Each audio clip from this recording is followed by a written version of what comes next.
What's the motherfucking deal? Welcome to the den. And I apologize for the tardiness.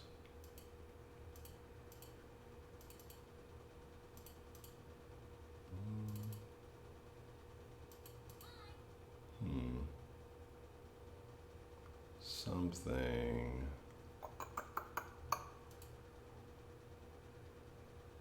Yeah, something ain't right. Hold on. Let me see. Oh, I know what it is. I know what it is.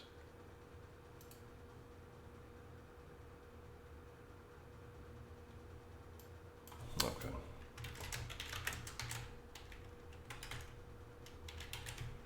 All right. There we go.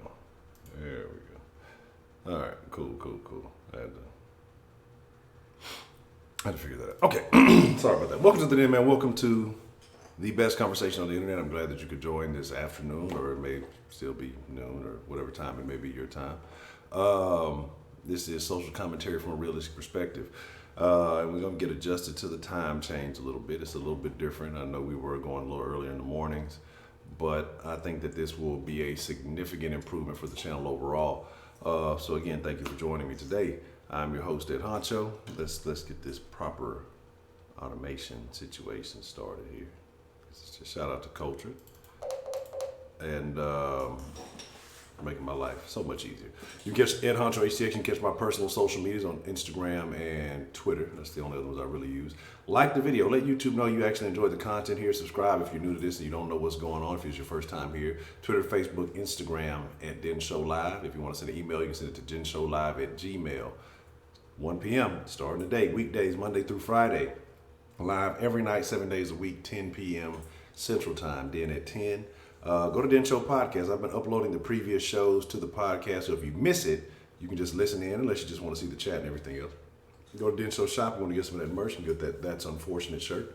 833-284-3336 is the Den line. If you want to send a screenshot of some news, a funny meme, you send picture messages, text messages, and you can call and leave a voicemail if it's something on your mind that you just want to address that I may have missed. And again, you know, if I'm not too busy, I'll chop it up with you for a minute or two. If not, leave a voicemail. I'll try to get back with you. If you want to donate, you want to make a one-time donation to the channel, you can go to streamlabs.com/The Den Show. And if you want to, first, let me shout out to the Patreon supporters. James, Tina Starry-Eyed, Diana, Betty Spaghetti, Dan, Donald Trump, and Miss Goya. All right. And I thank you all for supporting via Patreon. And like I said, I have some Patreon content, and I guess I got to do the PDF thing. I was really trying to find a more efficient way to do it.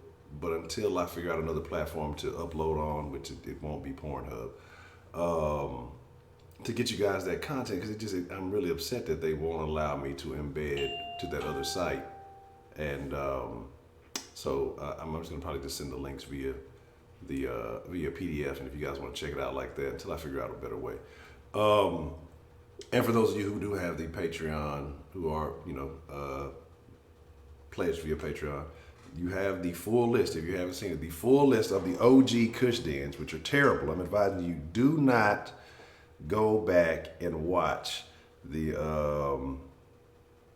Do not go back and watch them. But I sent them. But don't go back and watch them. They're terrible. They're the worst things you've ever. It's the worst thing you've ever seen. But they are entertaining.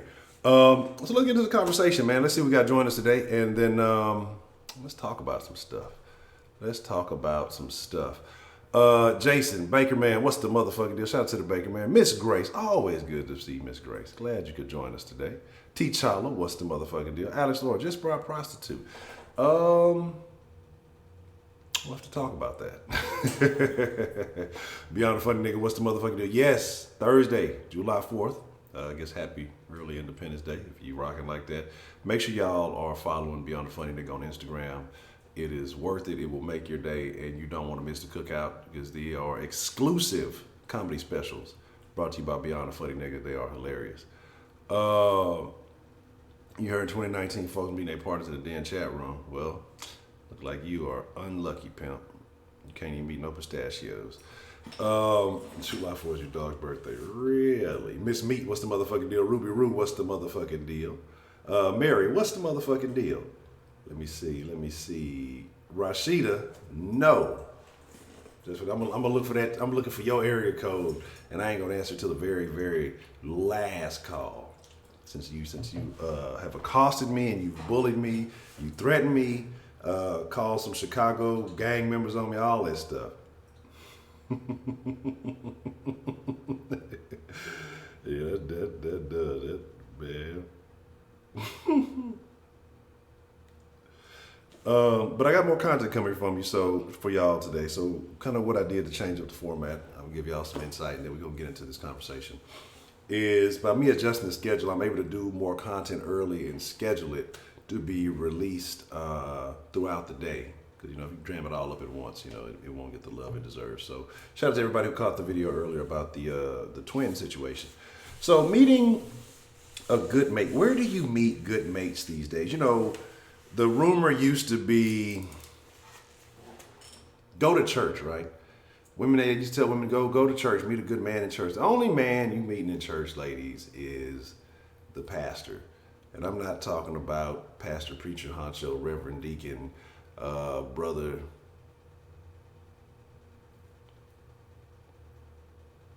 Rabbi honcho, I don't know. Yeah, you ain't meeting them. But you're gonna meet somebody in church, and it ain't that preacher. But because the preacher, he sleep with the whole congregation. That's the only man you're gonna meet in church.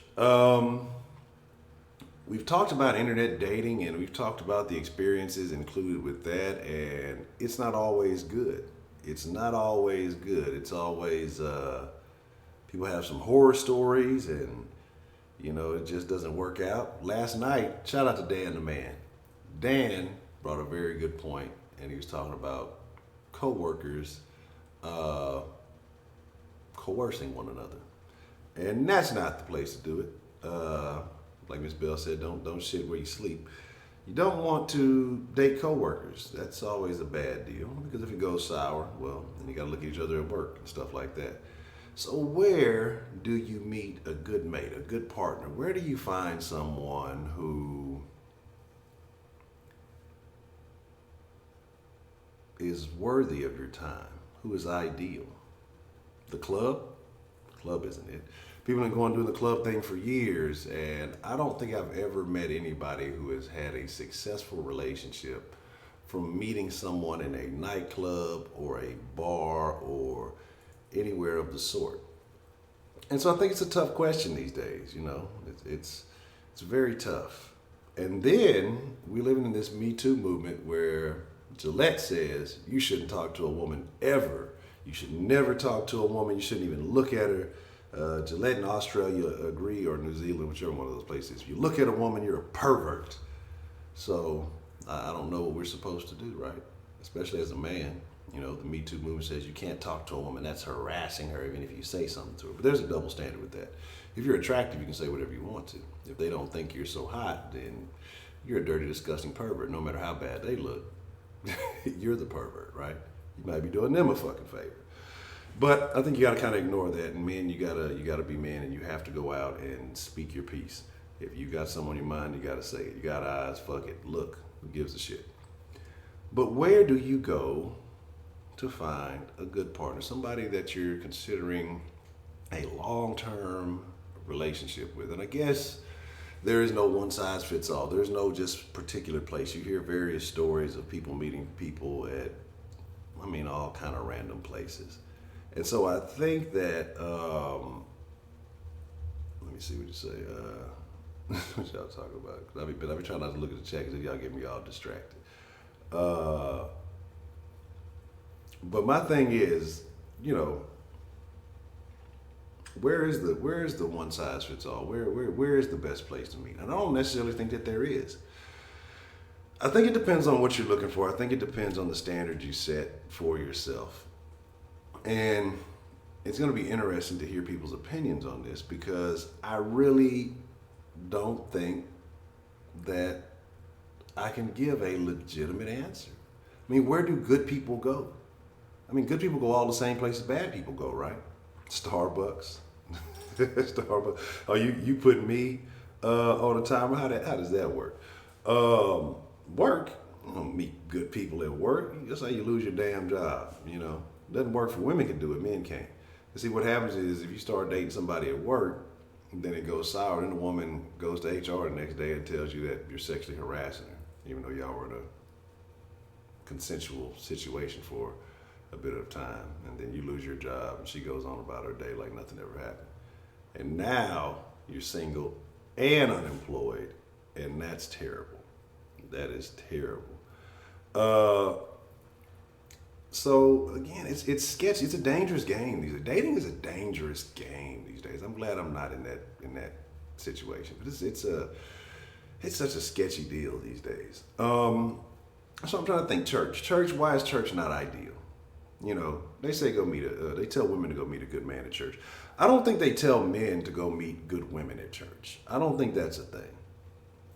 Because half of y'all coming straight to church from the fucking club the night before, y'all got the same outfit on and shit.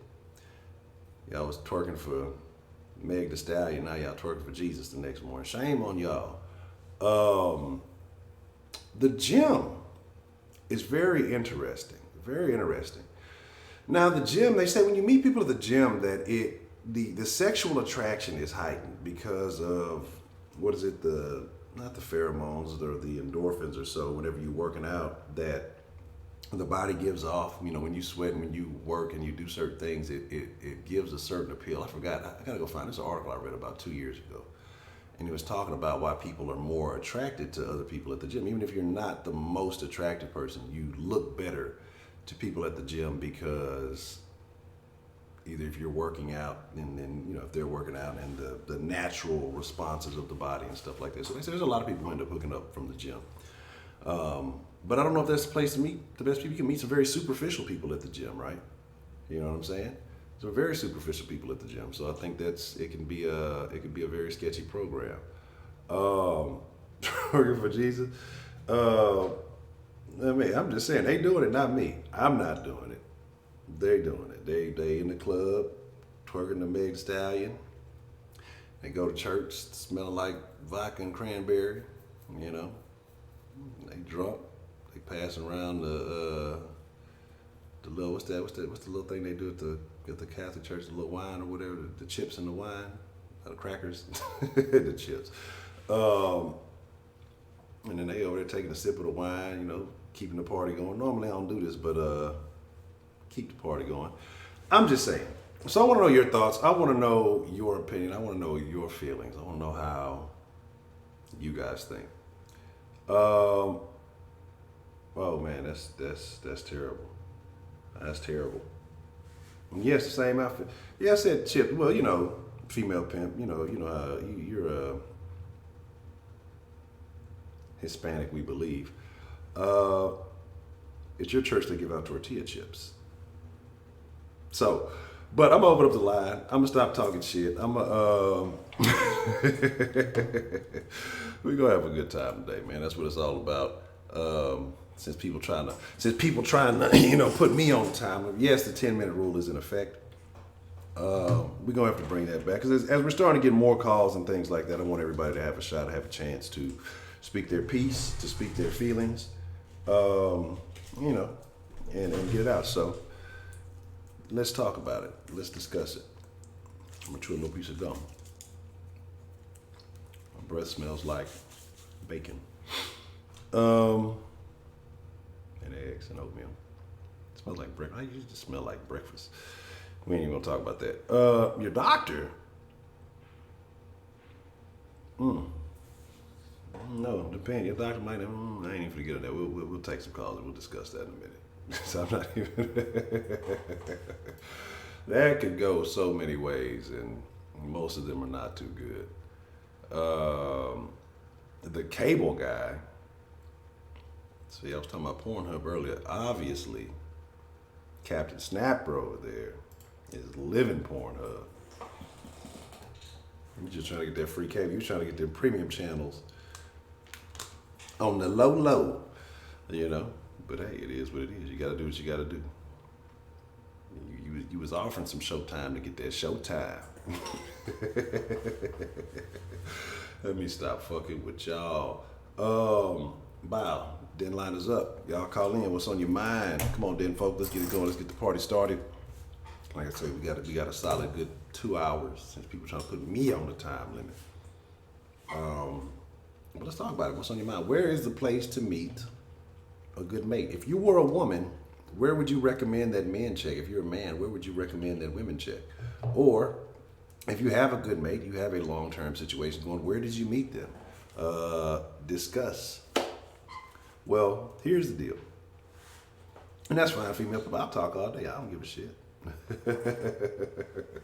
I will talk all day. I'll talk. You just mad because your church don't want to go out and get the real crackers, and they giving you goddamn Tostitos restaurant style tortilla chips. They ain't even giving you the restaurant style. They give me the rounds. They told you the round. They told you with some crackers, and they give you the round tortilla chips.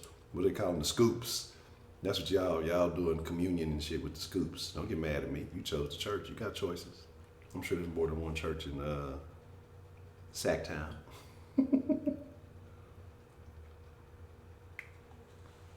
Look. But yeah. So you met mine at a local lunch spot by your job? Okay. Were you both dining in? Did he work there? How did you? And shout out to Bad and Bougie KM.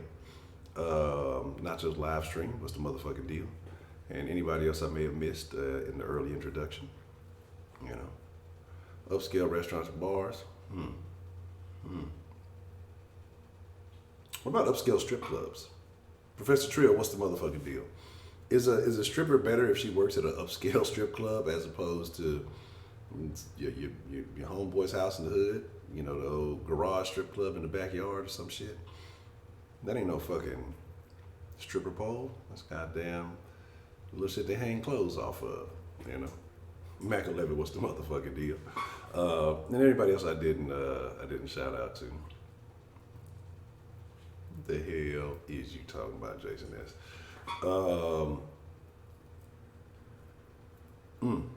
That's tough.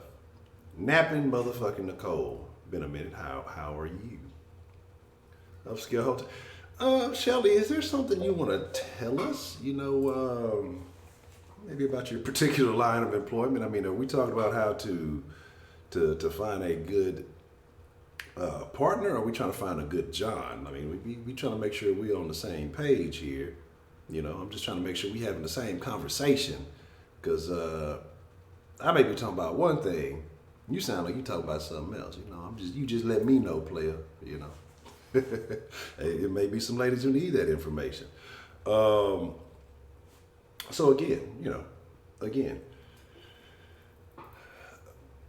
that's tough. That's tough. And then you talking about upscale hotels. That's probably some man. He probably got a family. He just out of town on business. You over there trying to help him fornicate on his wife. That's tough. That's tough.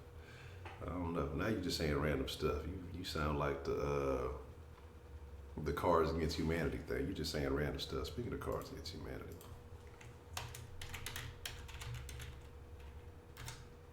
Oh, maybe if I spell it right, huh? But it's another thing. Where do you meet nice women? Where's a good place to meet a nice woman? And most places in public, you got to think about, are you meeting a woman? Is it appropriate to introduce yourself to a woman if she has kids and her kids are with her? I'd like to know what you think on that one, fellas. Is that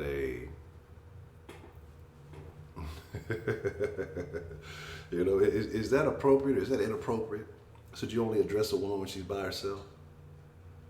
I mean, is that a good way to find out if they're baby's kids or not? You know? Fellas, also another question. If a woman, you see a woman with her kids, does that turn the appeal down for you? You know, is that like, you know, maybe you saw her first, you're like, oh, maybe she's attractive, maybe, you know, I'm interested. And then you're like, oh, she's got a little tribe with her. Does that make you think differently? Do you think, well, maybe She's not single. Maybe there's a dad in the picture. She's just out doing mommy duties. Does that, limit the appeal? How does that make you, consider it? How does that make you think about it? You wouldn't want a man to approach you with the kids? Okay. Shelly Long, I don't know how many of you are familiar with Houston, but I think Shelly likes to go in and she may be looking for men off Montrose. That would be ideal. That would be where I would tell you to look. If you're ever in Houston, Shelly, go find Montrose, and that'll be the ideal spot for you. I think that's where you should start. The guy once said he used to watch on the beach with the kids. Told his Coast Guard friend that he was loving him. That's tough. Y'all women are terrible. Hopping in the DMs. You say. You say once you break 25, you don't have any of your own. You're most likely going to be a stepdaddy. Yes, stepdaddy shark. That is what it is. Okay, so I just used to have some ears. I'm going to recover from that soon. What's the motherfucking deal? Who do we have calling in to the den this afternoon? Oh, fuck. I guess Hello? Let me get the mic right? Hold on. Can you hear me now? Right. Oh, hello? Okay, yes, I apologize for that. I forgot I had to adjust the mic. Who do we have calling into the den this afternoon? Ashley. Miss Ashley. How are you doing, Miss Ashley? I'm fine. How are you? Life is good. No complaints whatsoever. So, Miss Ashley, you seem to be a wise young lady. Where is the best place to meet a potential mate? If you're looking for a good person, I mean, we all know you can get the nightclub hookups and all that good stuff. But if you're looking for something that you're hoping would be consistent and try to build long term, what do you think is the most ideal place to meet a good mate? I think when you're out and about doing stuff you normally do. Okay. Like going to the store or the library or, I don't know, like at a function with your friends. That's always a good time to meet somebody. Okay. What about if you're going to court? To court? Yeah. And what? Is the person your lawyer or what? I mean, just court. You happen to go to court. You got some tickets. They got some warrants. I mean, it's all one thing. It's all one big happy family. There's nothing wrong with that, right? I mean, I guess that's what the type of person you are, but I wouldn't want to find somebody who's in trouble with the law. No, I'm just messing with you. I'm just giving you a hard time. Okay. So you're saying out and about just doing regular things. Does that show that they kind of have a life, or that they're somewhat normal if they're doing things that other normal people do? Is that kind of a sign of that, or is it you just think it's just more convenient that way? I mean, I just think that if you find somebody that's doing stuff you normally do, then you'll be on the same page, or, just more in line with the same things. Okay. Do you think the mentality is different, when talking to somebody, like you said, doing normal everyday things as opposed to going to a place where you're expected to try to talk to somebody like a nightclub or some type of bar or something like that? Do you think the energy is different in those kind of situations? Yes, it's a lot different. But I think bars and nightclubs, I think a bar is fine to meet somebody, but a nightclub, where it's like sleazy kind of, I think I wouldn't meet somebody from there. Okay. Well, what is the difference? Like a bar is just chill. Like, it's not like people are dressed all crazy or going there getting shit-faced. It's just, place you go for beer and wings. Very interesting question. So what type of wing? What flavor wings are we talking about here? I like garlic parmesan wings. Okay, well, I can work with that. All right, as long as you don't say something crazy. All right, okay. So garlic parmesan wings and beer. So if you were thinking of a particular bar, do you go to like, is there a particular establishment that you go to, like a certain bar that you go to that you prefer because of its environment? Not to like meet people, but I just go to a certain bar to eat wings. Okay. They have good gizzards. Did you say gizzards? Yes. Like gizzards? Fried gizzards. Like fried chicken gizzards? Yes. Okay. I have nothing to say about that. You don't eat those? Like, I can't believe you don't eat them. Yeah, see, no. Just, I've eaten a lot of terrible things in my life, but gizzards, yeah, I'm a chill on that one. I've eaten them before. It's not something I look forward to eating, though. You're kind of south. I'm sure you probably have. What does that mean? That's prejudice in some form or fashion. Oh, whatever. Okay, okay. So have you ever met anybody at this particular bar that you go to that you've kind of struck up a conversation with or maybe entertained a relationship or anything with? Not a full-blown relationship, but I've talked to people. Okay. Okay. What was? Let me get this right. Let me make sure I word this properly. What was it about those people that caught your attention or made you say, hey, you know what, I will entertain a conversation, as opposed to people who may have tried to talk to you and you're like, nah, I'm cool on that? I've seen them a few times there. They seem normal all the times I've seen them, so. Just started from there, basically. So how important is the initial conversation when meeting someone at a place, it's public or wherever it may be that you meet this person? How important is the first conversation that you have? It's very important, because then you can see what they're all about. Okay. So what is an instant red flag in that first conversation that lets you know I probably shouldn't be fucking with this person? Talking about women badly. Or Just talking about anyone in general, like pointing people out and talking crap. Okay. So do you come across that a lot? A lot of men that talk very badly about women? Yeah, I do. Do you think that women are terrible people? I think most people are terrible people. It's just if you care enough to hide it. Okay. I could probably agree with that. Okay. So now you've had some long-term relationships. How did you meet, the marriage that you had? How did you meet those gentlemen? One was just at the grocery store, and then the other one was at work. Okay. So what are your thoughts on work? So would you entertain another relationship with someone you worked with? Yeah. Does that make work awkward at all? No, not for me.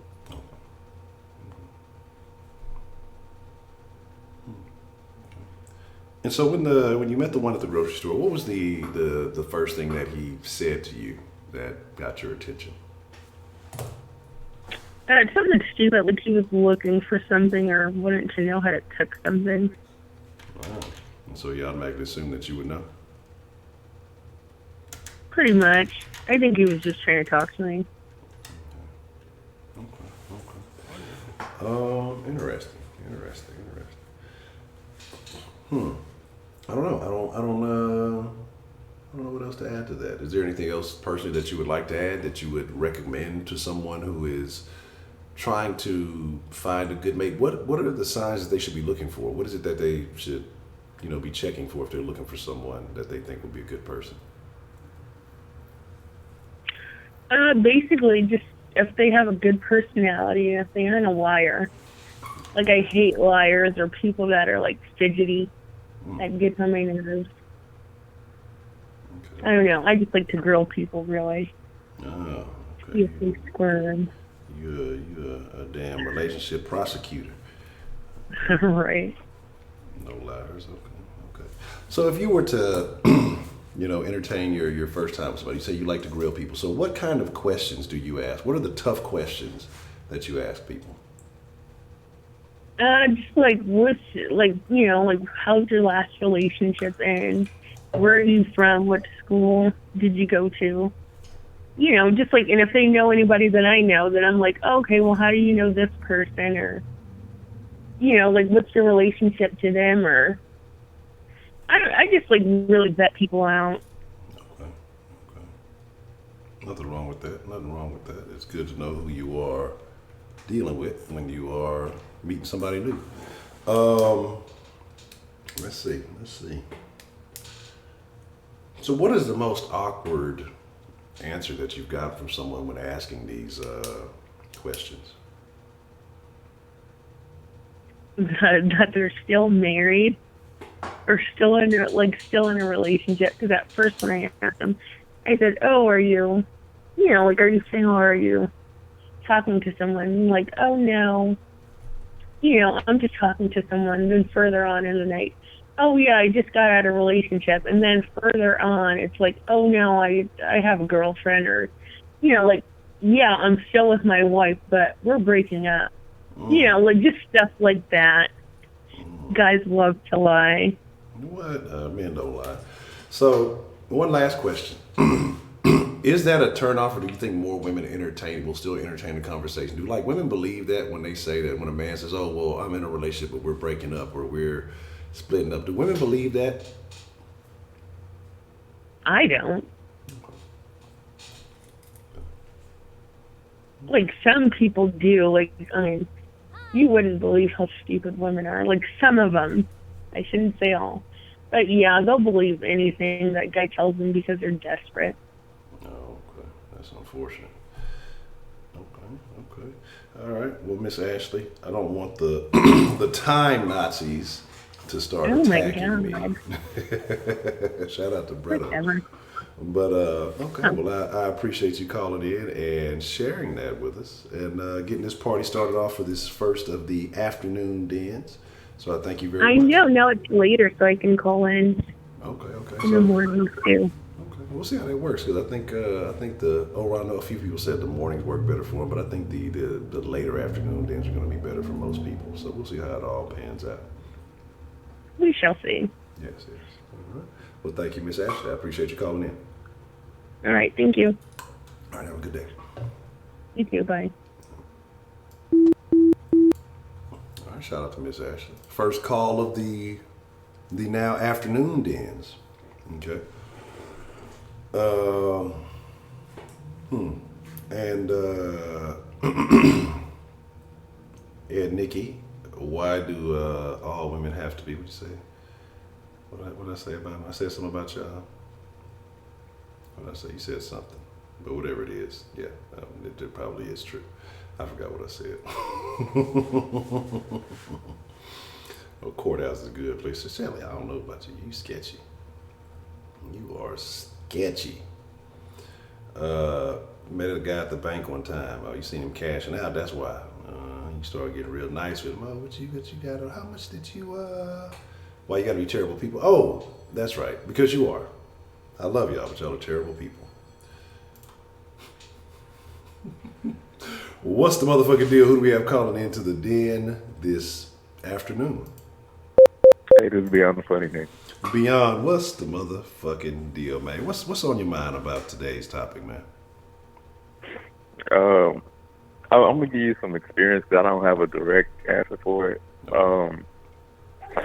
Back when I had gotten out of a relationship and stuff like that, I had this homeboy. He was single too, and we used to go all across Houston and shit, trying to pick up women in like different ways. So the first method we did, we went to the club, went to a hookah lounge and shit like that. Big, like, fuck up. Because all the women there, they just there to have a good time. They ain't looking for nothing serious. The only thing they want serious is a drink from a nigga. That's it. From that, we tried, because my homeboy, I was like the side nigga. I was like the hype man and shit. He was like the main nigga. Like no gay shit. No gay shit. My nigga got it going on. So I was kind of like that sidekick. So he was getting the female and shit, but they were still doing him dirty too. They'll give him their number and shit like that and fuck around the next day. I think the hoes was drunk because he always be like, man, they ain't texting back, they ain't calling back. So the ones that do text back and call back, they tell them, yeah, I'm not looking for nothing serious. I'm like, Like, why would you give him your fucking number if he wasn't looking for nothing serious? You know, Yeah. shit like that. Another method, we went to the mall. We was at the Galleria and shit like that. That's a very big mistake because the Galleria is filled with shit, beautiful women. Shit, we some ugly motherfuckers out here. You know, and it's like we'll have to like plan and see how we're gonna approach the girls and shit like that. And we'll go up to them and say like, hey, excuse me, how are you? We saw you, you know, shopping, you know, Forever 21 or some shit like that. You know, they'll be like, oh, okay, I dig it and shit like that. Then they'll give our numbers and shit, and then the fucking same process repeats itself.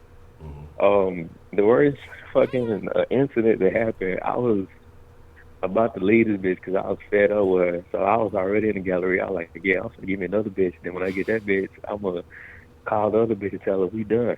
So, so after that, me and my boy, we go and we see this group of females and shit like that. So we just approach them like, hey, we spit game, whatever. So we follow them all across the mall and stuff like that. And then, like, this the one how I knew, like, women wasn't shit, because one of the girls that finessed my boy out of a drink, you know, it's how she tried to flirt back, oh, my God, you gonna buy me a drink? His goofy ass, yeah, what you want, and shit. So he didn't spend, like, shit, $20 on the drink for her ass. Fuck around my stupid ass, the girl I was supposed to be talking to, my dumb ass had put the girl that I was fucking with as my lock screen on my keyboard and shit. So as I was talking to her, and I was like, oh, yeah, give me your number. She's like, okay. And I gave her my phone.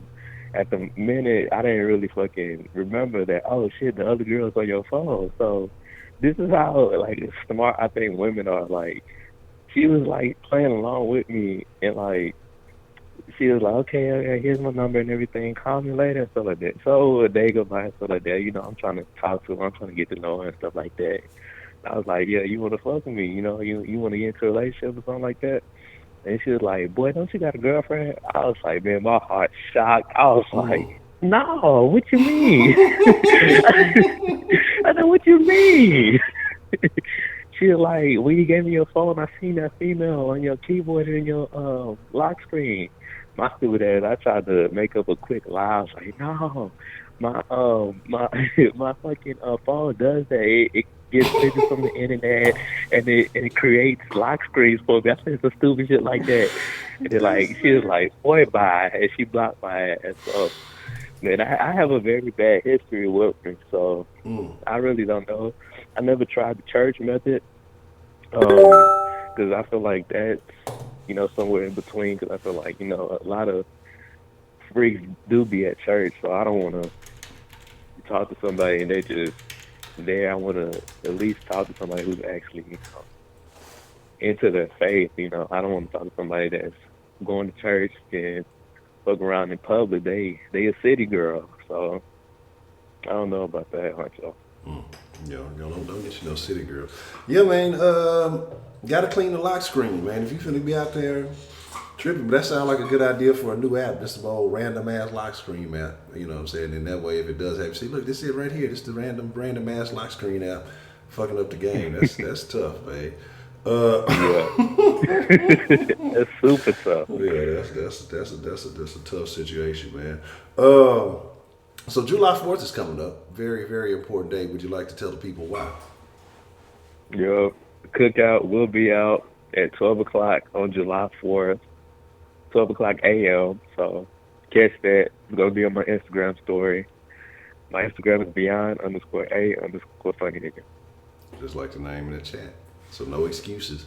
I'm recommending, I'm not suggesting, I'm recommending that y'all go and follow Beyond the Funny Nigga and check it out. He can drop some snippets, some clippets, and trust me, you will be entertained. You gotta go check it out. Really, anything else you'd like to add, Mr. Beyond the Funny Nigga? Nah, that's about it, Honcho. Already. Well, I appreciate you calling in and sharing that story. So hopefully, none of the other young gentlemen fall into the trap or don't trip themselves up. Make sure y'all change the lock screen before you do your thing, man. That's all I can give y'all. Shout out to Beyond, man. I appreciate the call. All right, Honcho. Already, have a good one. that's a tough situation to be in, man. Look, you gotta remove all evidence. If you ain't out there with the shenanigans, you gotta remove all the evidence. You know what I'm saying? Oh,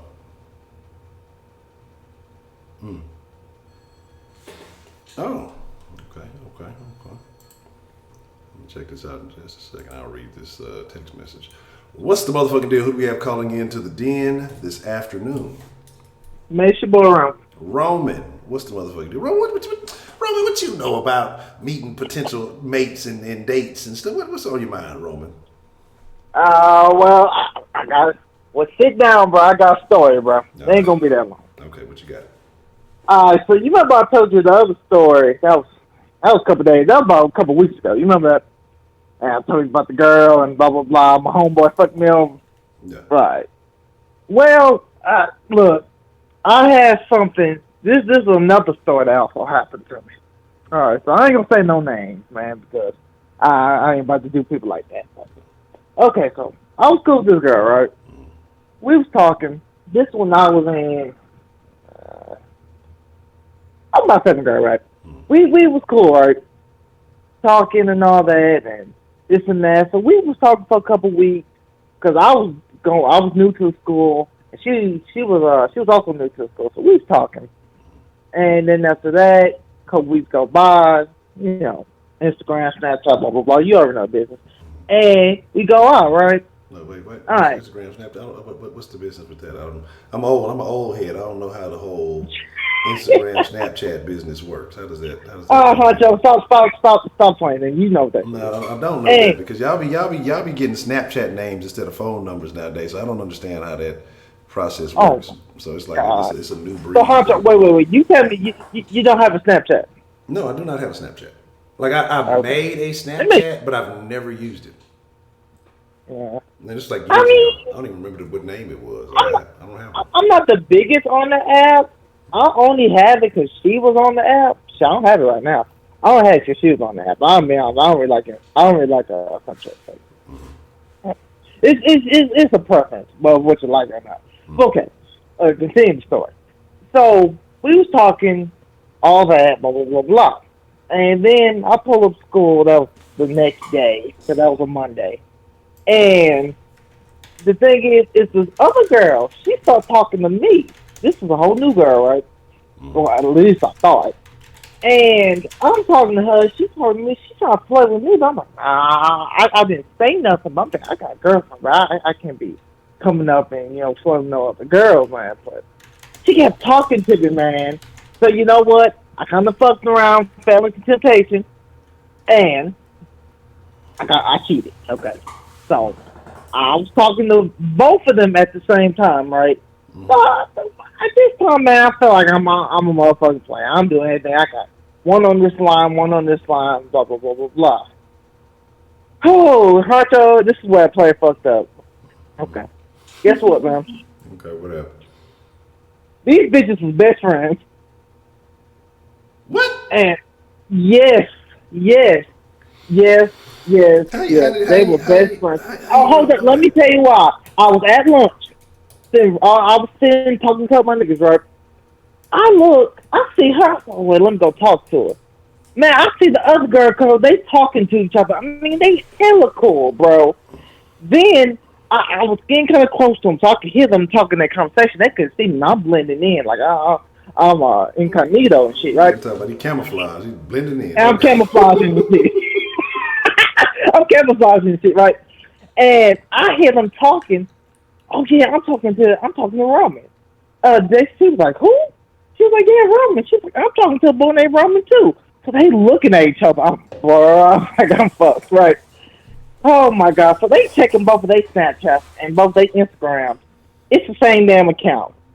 Oh my god. Man, Honcho, that whole day, your boy is running. Like, I'm trying to block both of these hoes because they are after me. Another thing, my dumb ass forgot I got a class with one of them, and then I got a class with another one of them. So you know what? I had to hear from both of them in 2 different classes. Man, so One tried to slap the shit out of me and try to fight me. She tried to get on my ass in the whole fucking school after the bell rung. Other one was motherfucking just hit the whole silent treatment on me. I tried to talk to her. She was getting on my ass, bro. So, most story is that your boy tried and your boy miserably failed. That's why you gotta be. You gotta be good. You gotta have a pure soul like mine, and not engage in the time. I would never do such a thing, Roman. I can't believe. I thought you were. We were saying how much of a wise young man. Wait a minute, Honcho. The thing is, your boy is a great person. He knows a lot. Nice to people. I fucked up. I learned a lesson. You always learn lessons in life, and that was one I learned. And the thing is, yeah, I mean, both of them blocked me on both Instagram and Snapchat, and yeah, I'm kind of like beyond my shit with. I've had a couple girlfriends, but yeah, those two were probably my biggest. That didn't end the best, but So yeah, man, that is my. You could have easily cleaned that whole situation up when you heard them talking. If you just would have walked up to the table and just told them both at the same time, "Hey, play us fuck up," and they would have forgave you. Y'all could have been one big happy family, and I think everything would have worked out in your favor. Oh man, I think back at that shit. No, but number one, I shouldn't have cheated. Number two, I get what you mean. I probably should just went up and talked and say, "Look, man, blah blah blah blah. I'm missing both y'all." I probably still got chewed out, but at least I would just told them the truth instead of me, running everywhere, Yes. But hey, players fuck up and shit happens, man. It's unfortunate. Yes, it's unfortunate because I'm gonna be honest, especially with a name like Roman. I've only heard of 2 Romans. Well, I guess 3 if you talk about the culture or whatever. But I've only heard of 2 Romans, you and Roman Reigns. So if motherfuckers they talking to somebody named Roman, you basically out of there. You know what I'm saying? So yeah. But the moral story, the fine. Yeah. I mean, it's not a lot of people named Roman. I mean, I know that damn Roman Atwood. He a YouTuber, but he white. I ain't white. I forgot. I did hear that name before. But what was I say? Man, the moral story, to find a good mate, just be honest and don't be me. How about that? That's the moral of the story. Don't be me. Yes. I know it's Monday, but I'm going to do a fucking Friday. Fucking Friday goes to me. I fucked up. Damn. Man, that's how it goes, man. I still think about that like, nah, I could have really fixed that situation. But, hey, it's in the past now. But that's my call. All right, okay. Well, Roman, I appreciate your call, man. Man, anytime. Already. I think that's the first time I heard somebody do a fucking Friday on themselves. That's definitely an original. One, Rising Zaxby's, what's the motherfucking deal? Shout out to Insane Beauty and Lady Tia. Glad y'all could join us this morning or this afternoon. I don't even know what time. I don't know. I'm gonna figure it all out. Maybe we're gonna get it all together. Nana Diana, what's the motherfucking deal? Who do we have calling into the den this afternoon? What is happening, Hinchy? It's Jason S. Jason S. How are you? I'm doing pretty well for running on 0 hours of sleep. Oh, it happens to the best of us. You'll get used to it. So you pulled an all-nighter? Yes, I did. I actually did pull an all-nighter. Okay, because I remember you sharing a story with us a while back about, I think, the only other time you had pulled an all-nighter. Oh yeah, the time I pulled an all-nighter when I was 11. Yes. Yeah. Okay. But that time I didn't stay awake for the entire day. Okay. So what is the reason for the all-nighter or the all-dayer or the all-whatever? What is the occasion this time? Just randomly, or is there something going on? No, because I got 10 hours of sleep the day before that. How often do you sleep? It could range. It really could range. Because the day that I got 10 hours of sleep, the day before that, I went to a quinceañera, and then I came back, and I stayed up that entire night. and then I finally fell asleep around 8, and then I woke up at 3. Then I went back to sleep, and then woke up at 5, and then I finally went back to sleep again. Woke up at 6, and then stayed up for that entire time. Okay. So at After- this quince, did they serve tortilla chips? I mean, they serve 7-Up and other stuff like that, but I didn't see any potato chips. That's I'm offended. Okay, carry on. All right. So what's on your mind today, man? What would you like to talk about on today's topic?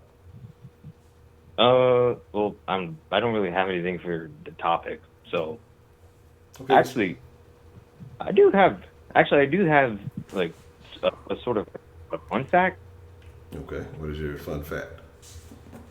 As of right now, in the 28 hours that I have been awake, you are the third person I've talked to. Where is everybody else in your life right now, Jason S? Well, because I was asleep for 10 hours and I didn't really talk to anybody. And when I finally did get the opportunity to, I went downstairs and I found both my parents taking a nap on the couch. So that opportunity came and went. Okay. And it also taught me a very big lesson. All right. What is that? It's that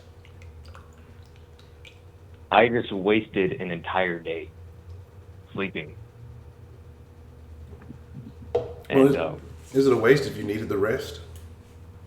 well, I mean, yeah, I did need the rest, but I don't know. It's hard to, I don't know. It's just hard to think about because on one side I do need the rest, but on the other side I really do like interacting with people.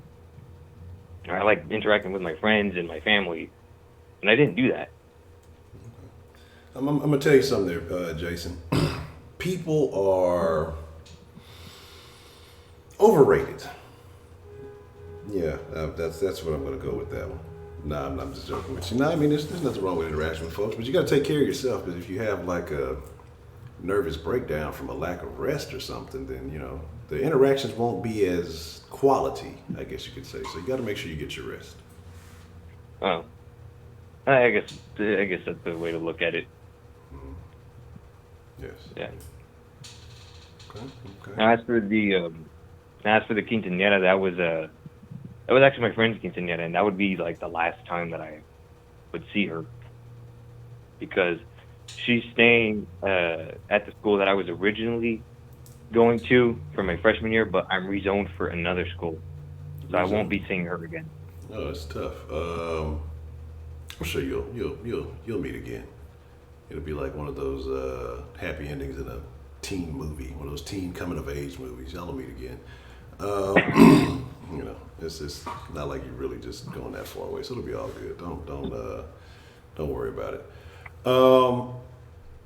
Yeah, but when I get a car, first thing I'm doing is going over to Lehman and saying hi to all my Lehman friends. Okay. Well, why not a bike? Dude, where I live, Lehman is far. I mean, a bike is It good is. exercise. I mean, you could like start preparing No, for a triathlon or something like that.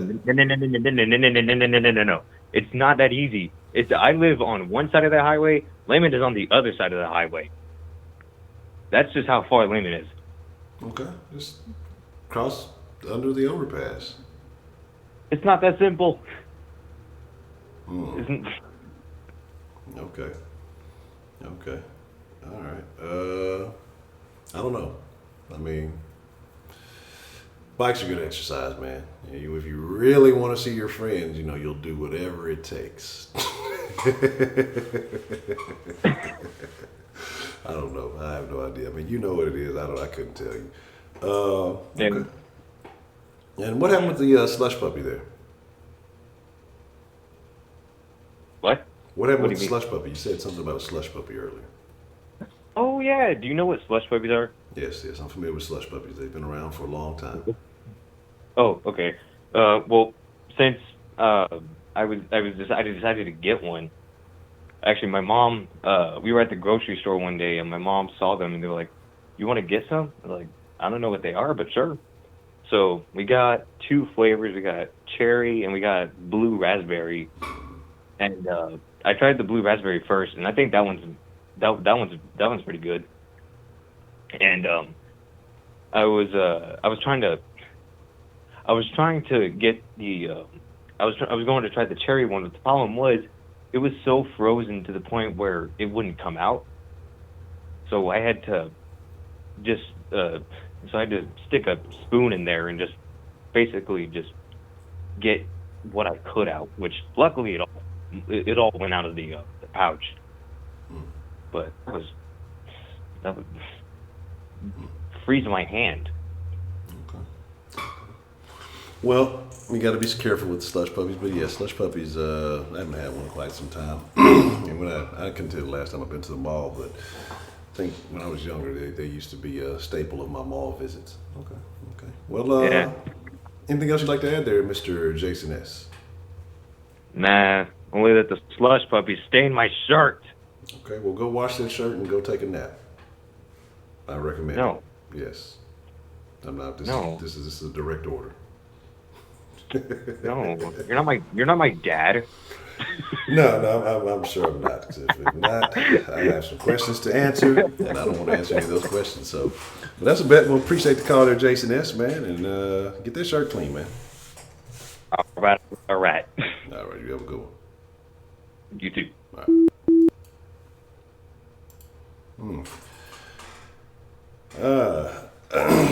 Everything was cool until Kenneth showed up. Yeah. Somebody asked a question, very interesting question. Said, you and your friend were debating, if you're dating a man, should you be cool with him talking to other women? You say no, she says yes. If he's holding on to old shit, he will always have a backup plan. Well, what are you talking about talking? Are we talking about, because then I see people saying friends, and then I see people saying other things. So you're talking about talking to other women as in the same level of possibly engaging in a relationship, or are you talking about just having female friends? Or are you talking about, you know, if it's old, what if we start talking at the same time you start talking to you? I mean, I need to know the details with this, you know, because of course female pimp would misconstrue it and say friends, because nobody said friends at first, but then somehow she interjected the word friends in there and changed the conversation up, and now it doesn't make any sense. These goddamn Tostitos chips. So I'm trying to figure out where we are with that.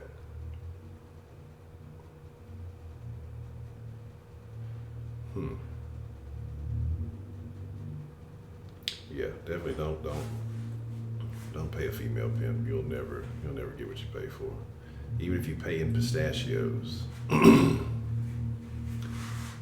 Let's see.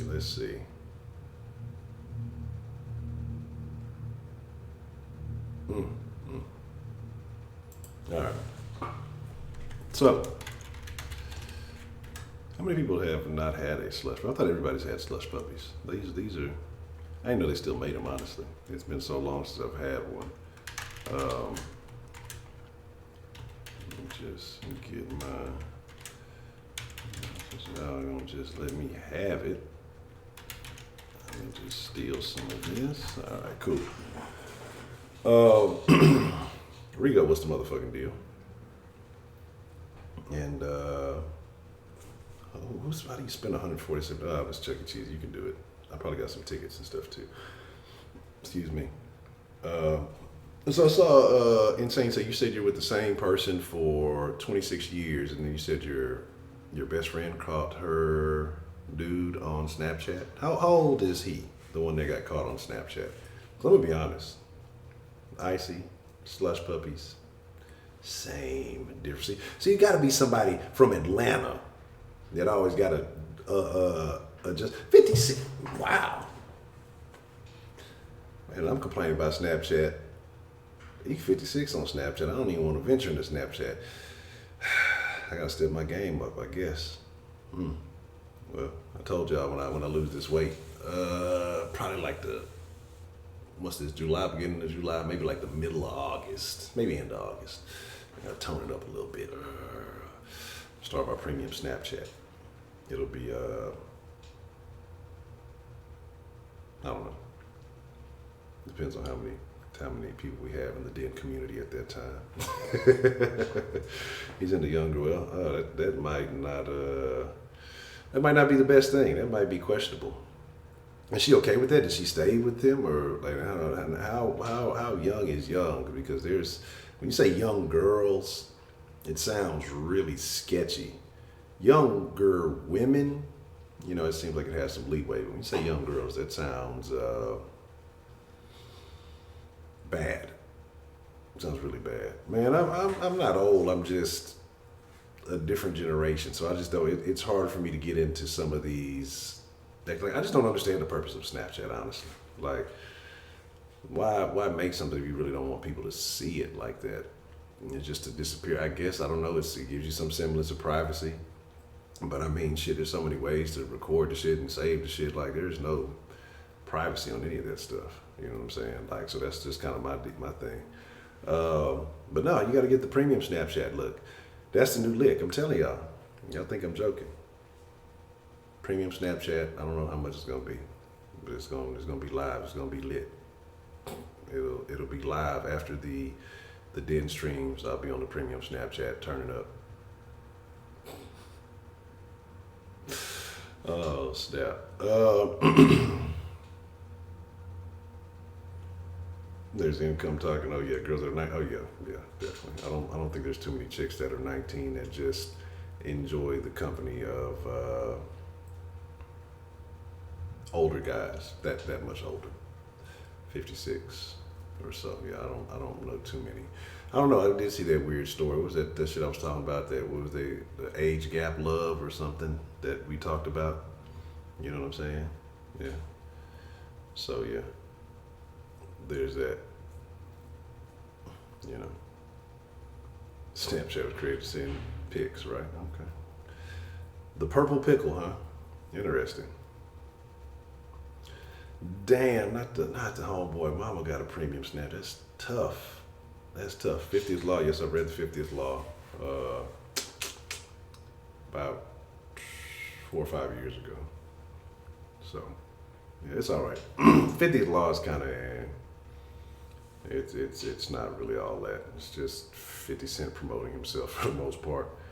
But I'm not mad at the hustle. But it's okay. It's not that great.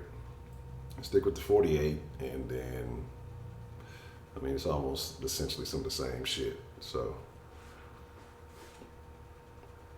I'm gonna embarrass R. Kelly. Yeah, that's tough. Yes, I read The Art of Seduction also. You can list all of Robert Greene's books, and there's a couple. I think the 33 Strategies of War. I have not read that, and I think what's the other one? Mastery. I haven't read Mastery, but I definitely want to read Mastery. So keep going down the list, Kenneth. I mean, yeah, I'm familiar with what you're talking about. Wow, that's tough. That's tough though. Yeah, the older dudes who are using those type of services are questionable. If an older man is using TikTok, he's probably a pedo. We saw that one dude. He was out of there.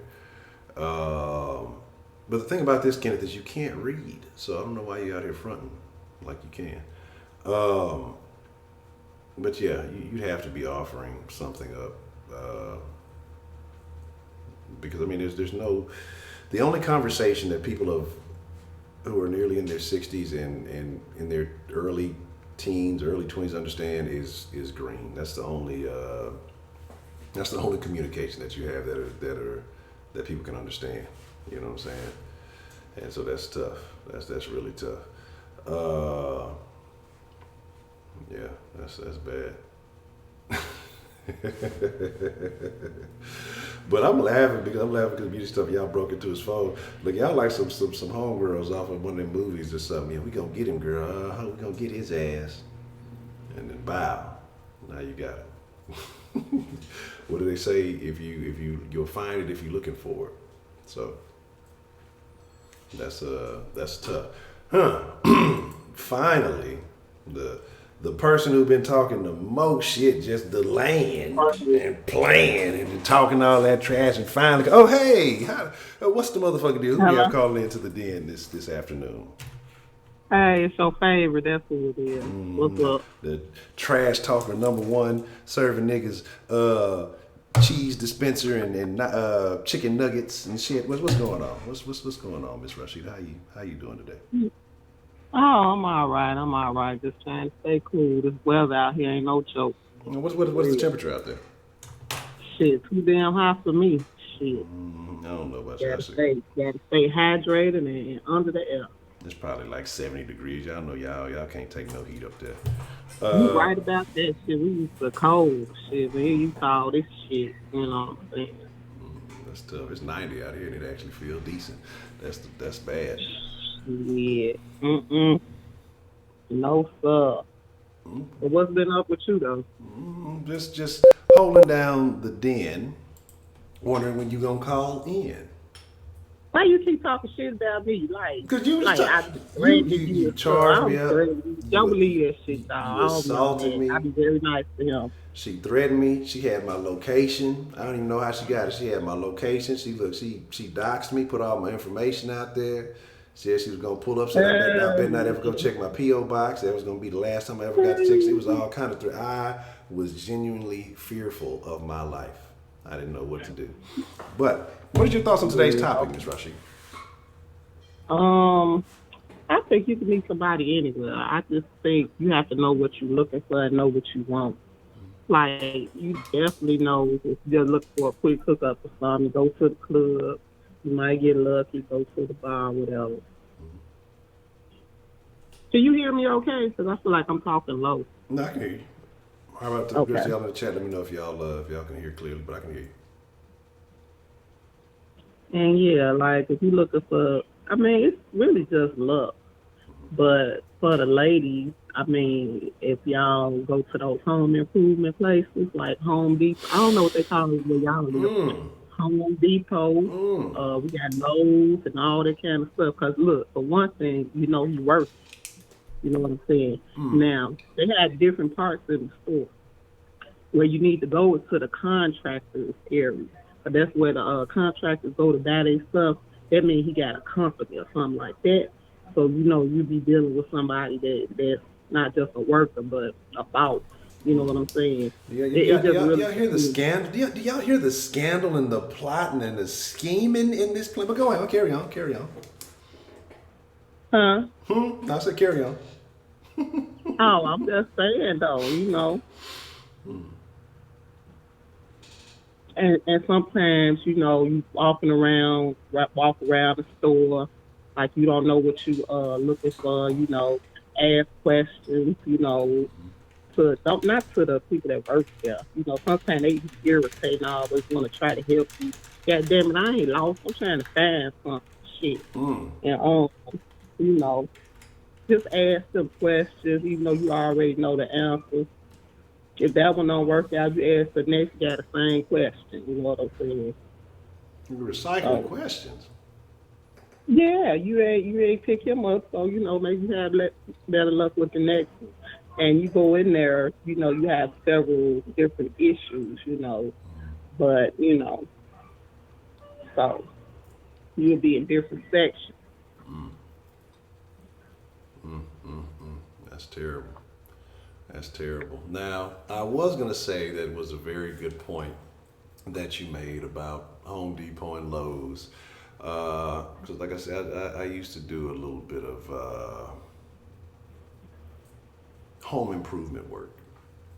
And, you know, when you have to go pick up material and things, there was something I started noticing. I was just like, this is a very interesting place. There is, this is not the home, this is the Home Depot, because you would see women in these places. It would usually be spring, summertime, but they would damn near be like they dressed up to go out. I'm like, this doesn't seem like appropriate attire. All the men, you know, we in here wearing steel toes and jean, you know, work motherfuckers dirty and shit, you know, because they putting in work. But women in here nicely dressed and doing all this stuff. Of course, some of them are picking out stuff for their houses and gardens and. Oh, that ain't no accident. They know what they're going up there looking for. No, yeah, I know. That's why I had to start peeping. I'm just like, this is. And lady, don't look for the ones on the outside that's holding up them signs talking about real work. Those not the ones you want. What? Because they. What? I'm just saying though. This sounds like undercover racism. I'm just saying they struggling. You know what I'm saying? They looking for work. You want somebody already working, got a contract already going. You know what I'm saying? You want them to have something going for themselves already. This is tough. See, they got the workers, the ones that want to work temporary, whatever. They be on the outside. You know what I'm saying? But go inside, where they buying the stuff for the house, or they doing this and doing it, getting ready, because they gonna have some money coming in. You know what I'm saying? And they probably got consistent work and everything. But the contractor section be in different parts of the store. You know what I'm saying? So you have to you can ask somebody at work there or whatever, but you probably can find it though. Now they gonna look at you crazy while you back there. You know what I'm saying? But just get a few cards. Tell them you might want some work done on your house or whatever. Keep your options open. Now, y'all going in here playing with these men while they on the clock, they Who working, playing with them? and then They y'all might talking need about some work done you talking on about the you need house. some work done. Motherfucker be saying, "Oh, look, I need you to come over here and fix this problem." You get them over there, you ain't even got the problem. And I'm saying this, and I'm only saying this because this happened to me. Okay, this happened to me once, and only once, and never again. Someone said they needed something. I did not say call them in talking about you got a project and you ain't got no project. That's not what I say. Well, you gotta make sure you let them know. You're talking about getting cars. That women will do these kind of things. This has happened. Okay, right. So when they do get something, they know who to call, or they can call, ask questions and stuff, and they might leave for something. I'm charging. It's about getting to know people, right? Consulting fees and stuff. Not what they trying to work. Look, just be straight up. Hey, you know what? I like to get to know you. It's not that I want to get to know your employee because you seem like you got a little change in your pocket. I want to get to know you, the individual. But that's not how we approach it. But I had a situation like that. You got your approach and I got my approach. That's why you Honcho and I'm Rashida. So we Gucci on Your approach is the side man saying, you're giving good men side men sandwiches out there, Miss Rashida. You got to give them a chance to earn a real meal. Look, I made chicken and waffles too, so. Chicken nuggets and Eggos. Oh, yeah, well, hey. You call it that, I call it chicken and waffles. I guess it works. It's just all perspective. You know what I'm saying? It's exactly. You say tomato, I say tomato, so it works. Okay, but no, exactly. I agree with you. I guess that maybe sometimes you have to venture into different places. He shouldn't have came his ass over there hungry then. Shit. He eating. Is he paying for it? All these laying up under my hand. Shit, is he paying on that? No. Okay, then. Terrible. Anything I give you is a bonus. Terrible standards. This is rough. My feelings are hurt for all the men in Chicago who Miss Rashida laid the smack down on and had to, send I've never put my hand on a man, so stop it. A verbal smackdown. Oh. And then you had to send them on their way with a half-eaten side man sandwich. They thought they was, really gonna be, and they started biting into the sandwich thinking it was gonna be all good, and you gave them the boot. Shannon, I didn't say to chase nobody. I said you can get their number. I didn't say chase them now. This is tough. This is tough. Y'all are, I don't know what's going on. I see why these men going foreign. They can't even work the job. They getting but they ain't gonna get no chicken and waffles going foreign. What they gonna get? They gonna get fish and chips. Noodles, some Asian noodles. Or what? What they shit? Hey, pho is the go. They got that's why pho restaurants popping up all over. That's up to the woman. If she want to chase her man, hey, sister, on head. That's how you feel. Do you? Better have some track shoes on. It's a tough day. Nah, don't run after them, girl. Just throw a rock beside the damn head, slow them down. This sound like some Flintstones caveman shit. What is going on now? We back to the man abuse here. See, that's right. Drag them back to the woman cave, girl. Do what you got to do. So you're gonna drag him back to the cave, then you're gonna make him pay for the air because you drug him back to the cave. That's what I'm saying. See, ain't no winning. Ain't no winning for the man. Just it's tough. Who's that superhero? Captain Caveman? Yeah. See, y'all done flipped the script on him, man. I don't know what to do. Boy, Nachos, you know you just be talking a bunch of shit. I can't wait till you call in so I can sit in the chat and talk some shit about your call.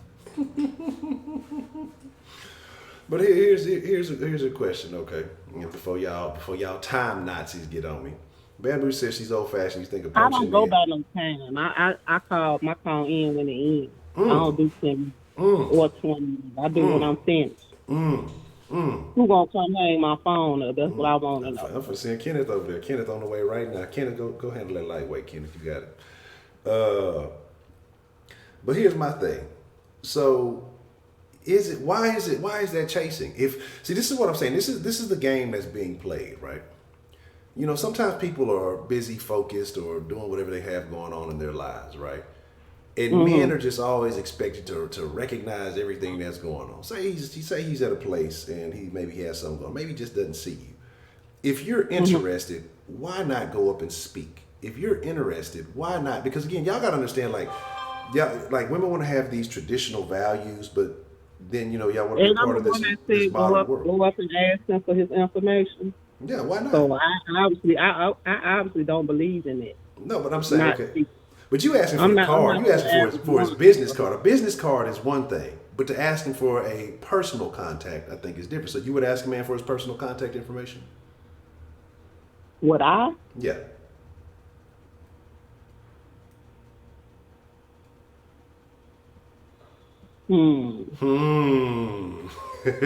Because this is what y'all gotta see this from a male perspective. Y'all know we argue about this all the time. But y'all see the stories just like we do, especially with this whole Me Too movement. It is dangerous to be a man and try to ask a woman out these days because you don't know what type of woman she is. She can look like the normal, everyday, average woman, but you may say the wrong thing. She could have just had one of them days. She could be in one of them moods, and you could get hit with a bamboozle just for trying to talk to them. So I think now with all this going on, it's going to be up to women. And y'all are going to have to, if y'all are interested, y'all are going to have to start saying something because it's at a disadvantage for the man. I don't know if y'all saw the story I did a while back, maybe a couple of months ago. The man helped a woman out with her car, did nothing to this woman, helped her fix her car. She was broke down on the side of the road for 2 hours. This man worked on her car, helped her make sure she got out of there. And you know what she did? Called the cops on him, said he tried to rape her, ruined this man's family, career. He went to jail. He lost everything for being helpful. Do you not think that stories like that don't impact men in the way that they start to respond to women now? Because that's not the only one. It's happening all over the place. People are making false accusations. So when these women do this, y'all may be like, well, no, not me. But that impacts your opportunities. Because men are thinking, even if it's not you, how do they know it's not you? You can sit here and say, no, not me. But every man is not hearing that message. So I think nowadays, women, if you have interest, you got to step it up. That comes with equality. If you want the playing fields to be level, then you have to do your part now. Otherwise, you have to go back to the old traditions, and everything has to be traditional. But now that it's become modernized, and again from Me Too and equality, and I'm not against women's equality. I think women should have every access to every opportunity a man should have. But you can't get all that and then want to play this other card when a man just says hello, hey, how you doing? Y'all see the Gillette commercial, niggas ain't even supposed to say hi no more. You say hi, you harassing women now. So what I'm saying is, it's an unfair game. It's fucked up, and I'm not the one making the rules.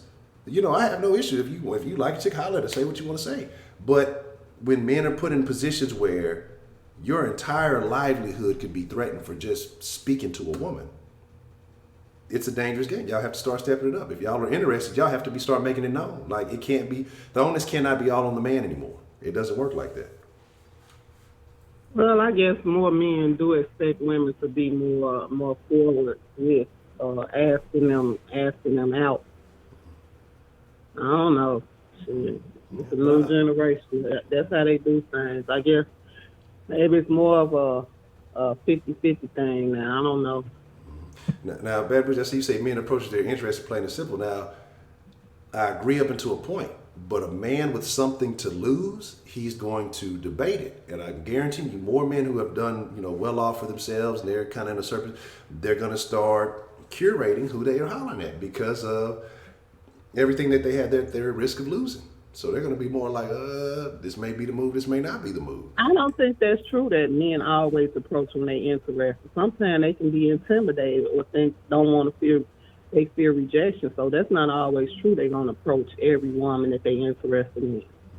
I agree. Like I said, there's multiple factors. I could read that too. That as far as intimidation, you don't know. Again, like it's just so much. Like I say, there's so many things and there's so many factors when it comes to dealing with women. You don't know what you're going to get. You could you could catch the same woman on 2 different days and get 2 completely different reactions just based on the rest of her, how the rest of her day went, the rest of her mood or whatever else it may be. You catch her on the right day, she's going to be approachable and interested and she'll give you the time of day. You catch her on the wrong day because she didn't have a bad day and everything else, she's going to cuss you out like you did something to her. So it's a sketchy game when it comes to men, but men aren't generally like that. If a woman shows interest, if they're interested, if there's a mutual, then they're gonna entertain the conversation whether their day has been shitty or not, you know. And so I think that it's very difficult. It's extremely difficult for. It's not extremely difficult. A man who doesn't care about taking the risk, but a man who is established. That's why they say you even look at it now that the men in these corporate areas, they're not working with women anymore. They don't even want to be in the same room alone with a woman. That's how bad it's gotten. So you think that they're going to risk that even when it comes to the dating game? Again, like I say, it's very sketchy. It's very well, sketchy. both people can be afraid of rejection. So that could be why she wouldn't ask for the number as well. So,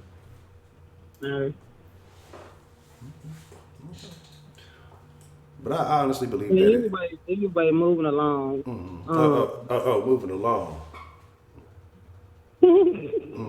Anyway, yeah. Speaking of moving along, you breaking all the rules over here. I just had to ask that additional question because you a time Nazi over there. I seen you earlier talking about timing folks and all that. So, Miss Rashid, is there anything else you would like to add to the conversation? I just wanted to add that dating in the workplace is a terrible idea, and it's just real messy and gossipy. You know what I'm saying? Everybody know your business, what you did, and this and that. Just not a good look. Okay, I agree. I think that's something you definitely shouldn't. You just should not entertain it because if it goes bad, everybody in your business, if it goes bad, you still have to see that person, you know, and it's just. Tashana, why do you keep replying on my call, girl? Just shut the fuck up. You so annoying. My God. That's it. I'm done. Well, Miss Rashida, I appreciate your call, and I'll be looking forward to you FedExing me a plate of the chicken and waffles, as you called it. So I'll be checking my P.O. box. All right, take care. All right. Bye. Bye. Man. But like I said, and I don't want to turn it into a conversation about that whole debate issue. But what I'm just saying is that women nowadays have to see things a little bit differently. And it's not saying it's your fault. And it's not nobody saying that y'all as a collective are getting blamed for these other women's actions. But how can you tell the difference? How am I supposed to know, you know, one from the next? If it's happening over and over and over and over again, how am I supposed to tell one from the next? Of course, the slutty ratchets, you know, of course, they going to be with whatever, you know them. But if you're talking about a quality woman, right? If you're talking about a quality woman, how are you supposed to know? Because it's quality women accusing these men, and it's or that you would think would be a quality lady. You know what I'm saying? And so you don't. It's a gamble. I mean, ratchets. You know what a ratchet about? She about fucking. She gonna either cuss you out. She ain't gonna meet to you. She just gonna cuss a lot and say some old dumb shit if she ain't fucking with you and then go on about her way. But if you are a man and you're trying to entertain the company of a lady or what you suppose is a lady, and I'm talking about mentality, not biologically. I guess, well, biologically, not what you are questioning the biology of. But my thing is this, right? My thing is this, right? You think women make mistakes by being too aggressive? I think there's a fine line. I think that you can show interest without being too aggressive. you know, as long as there are no expectations, the same way if a woman wants to approach a man, you can't have that automatic expectation. And the same thing with a man, you can't just have an expectation that this person is automatically going to rock with you just because, you know, you say so. And and that's the thing. And so what happens, I think, with, because we've talked about this before, like, and I remember being younger and having friends. Oh, you know, hey, I got a friend that like you, yada yada yada. And as a man, if you say, nah, you know, I'm cool on that, then all of a sudden, you know, you a dog, you doing this and this wrong, you wrong for not entertaining. But it's there's no second guessing. If a woman says she's not interested in a man, it's just how it's supposed to be, and that's fine. There's nothing wrong with that. But I feel like if a man is not interested in a woman, then there shouldn't be any backlash. You know, like we were talking about last night when Dan called in. Oh, you must be gay or you must be this, this, and this. No, I'm just not attracted to you, and there's nothing wrong with that. You know what I'm saying? So again, that's the problem. So I think that you have to. We have to look at it now. It's different than what it used to be in the 90s. Maybe still a little bit in the early 2000s, but the 2010s, damn near 2020, the 2010s changed the whole game up for everybody, okay? And that's it. I mean, it's over with. You know, there's a post, man, I should have talked about it, but I think Jada Black talked about it. It was something I saw on Twitter about last week. And yeah, and it was a woman talking about men are creeps. If, you know, you coming up and don't talk to women or something. Like, how are we supposed to know when you see these posts time and time again? Oh, you're a stalker, or you're a creep, you're a this. Men don't call women these kind of names. You know what I'm saying?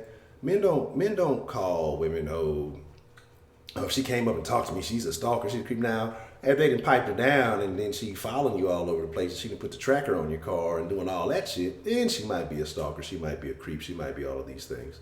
But initially you don't have that issue. You know what I'm saying? You know what I mean? So it is what it is. What we got going on here? What we got going on here? This is vicious. No, my goodness. Female, I don't even know what you're talking about. You and this gang vernacular, I can't get it.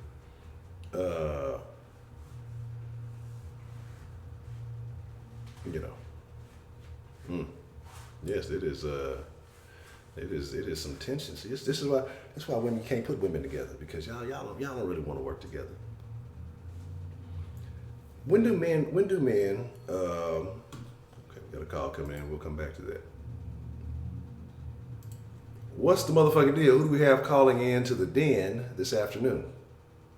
You got Professor Trill. What's up, Honcho? What's the motherfucking deal, Professor Trill? What's on your mind? Oh, man. First off, I need them ladies in the chat to chill. Y'all arguing and going back and forth over nothing. Come on now. Y'all better than that. Let's be ladylike here, please. Mm-hmm. I know y'all capable. Mm-hmm. Let's go ahead and exhibit some grown behavior, please. Okay. The professor has spoken. Okay. I guess. And after y'all do that, y'all could both get y'all motherfucking ass in the Cadillac. Now, how you love that? That's how you flip the script, goddamn. Talking all that shit. You ain't got time to be typing. You need the Rashi to get your ass in this Cadillac. So if y'all want to be mad and talk shit on somebody, talk shit about me, goddamn. Okay. So, but anyway, yeah.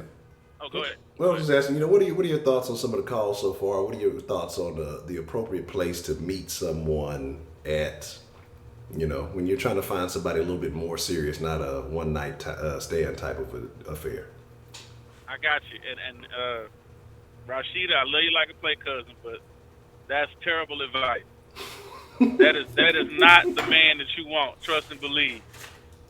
Because I'm gonna tell you something. I did that shit for a while too. I worked for a contractor for a year and a half. Mm-hmm. Just rebuild the motels and houses and all kind of shit. Yeah, I did that shit. Let me tell you. Now I will give you a little advice if you do decide to pursue that avenue.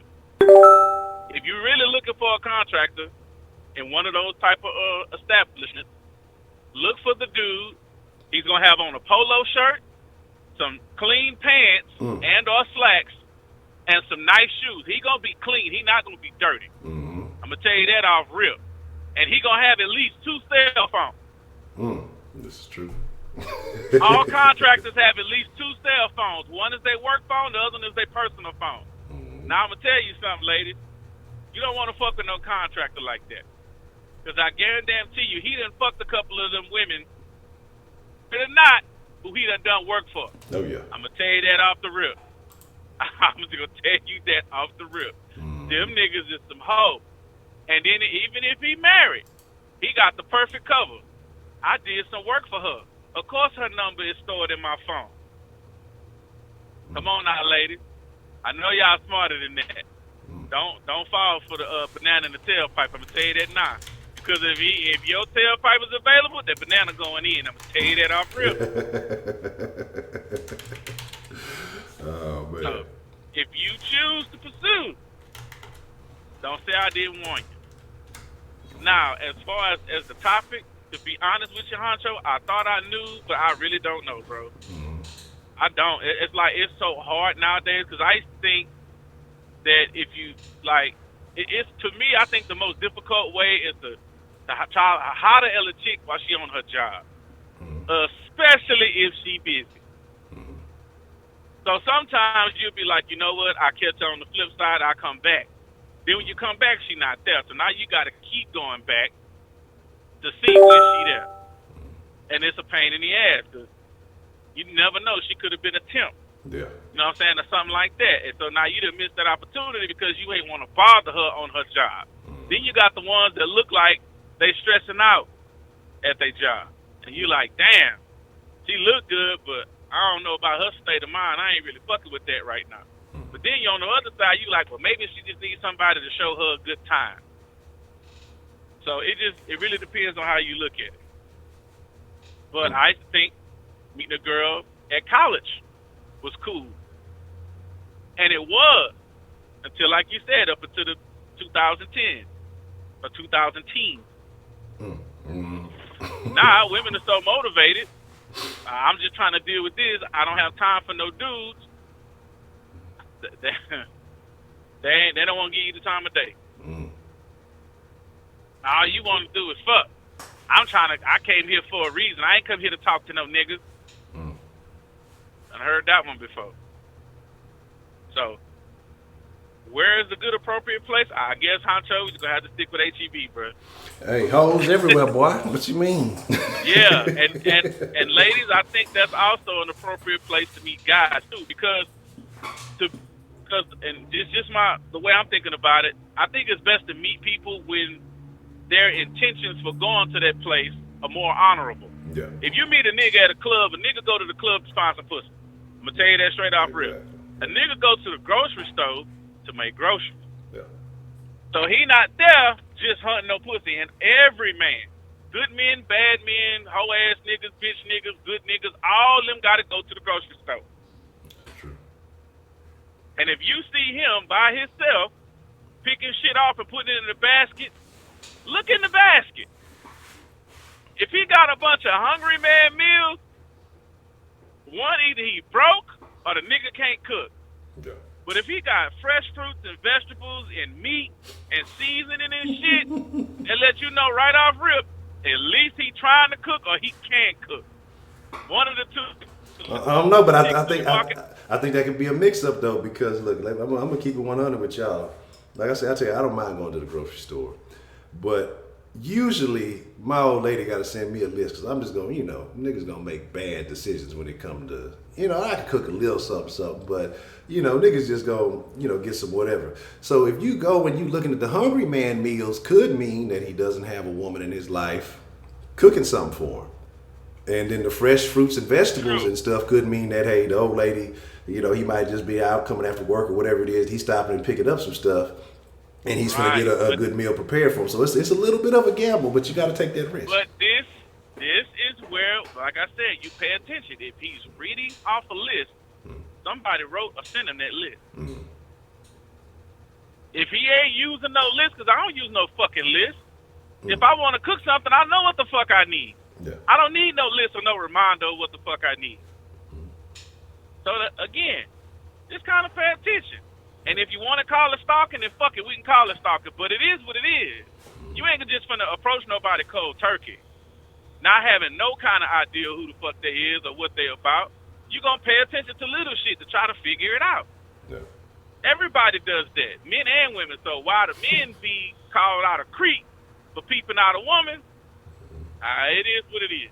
Yeah. It's hard, but it's not fair. But Yeah, but ain't it sketchy though? Because I know you could probably agree with what Dan said last night. I'm sure you've heard of an incident of such where a man may have not been interested in a woman, and all of a sudden he's gay and he's this and he's that just because he's just kind of holding back. So it's like this is what I'm saying about earlier when I said it's kind of hard being a man and knowing who you can and can't holler at or why not? Because if you're not hollering, oh you gay, you this, that, and the third because you're just playing it cool. But if you are, then like you said, he's a creep, he's a this, he's a that, he's a this, that, and the third, right? And you got to find that spectrum in between. Well, Shelly, you asked for Heidi, and there she goes. I hope you're happy now. I seen Heidi chase them niggas on the motorcycle yesterday. That was whole ass shit, Heidi.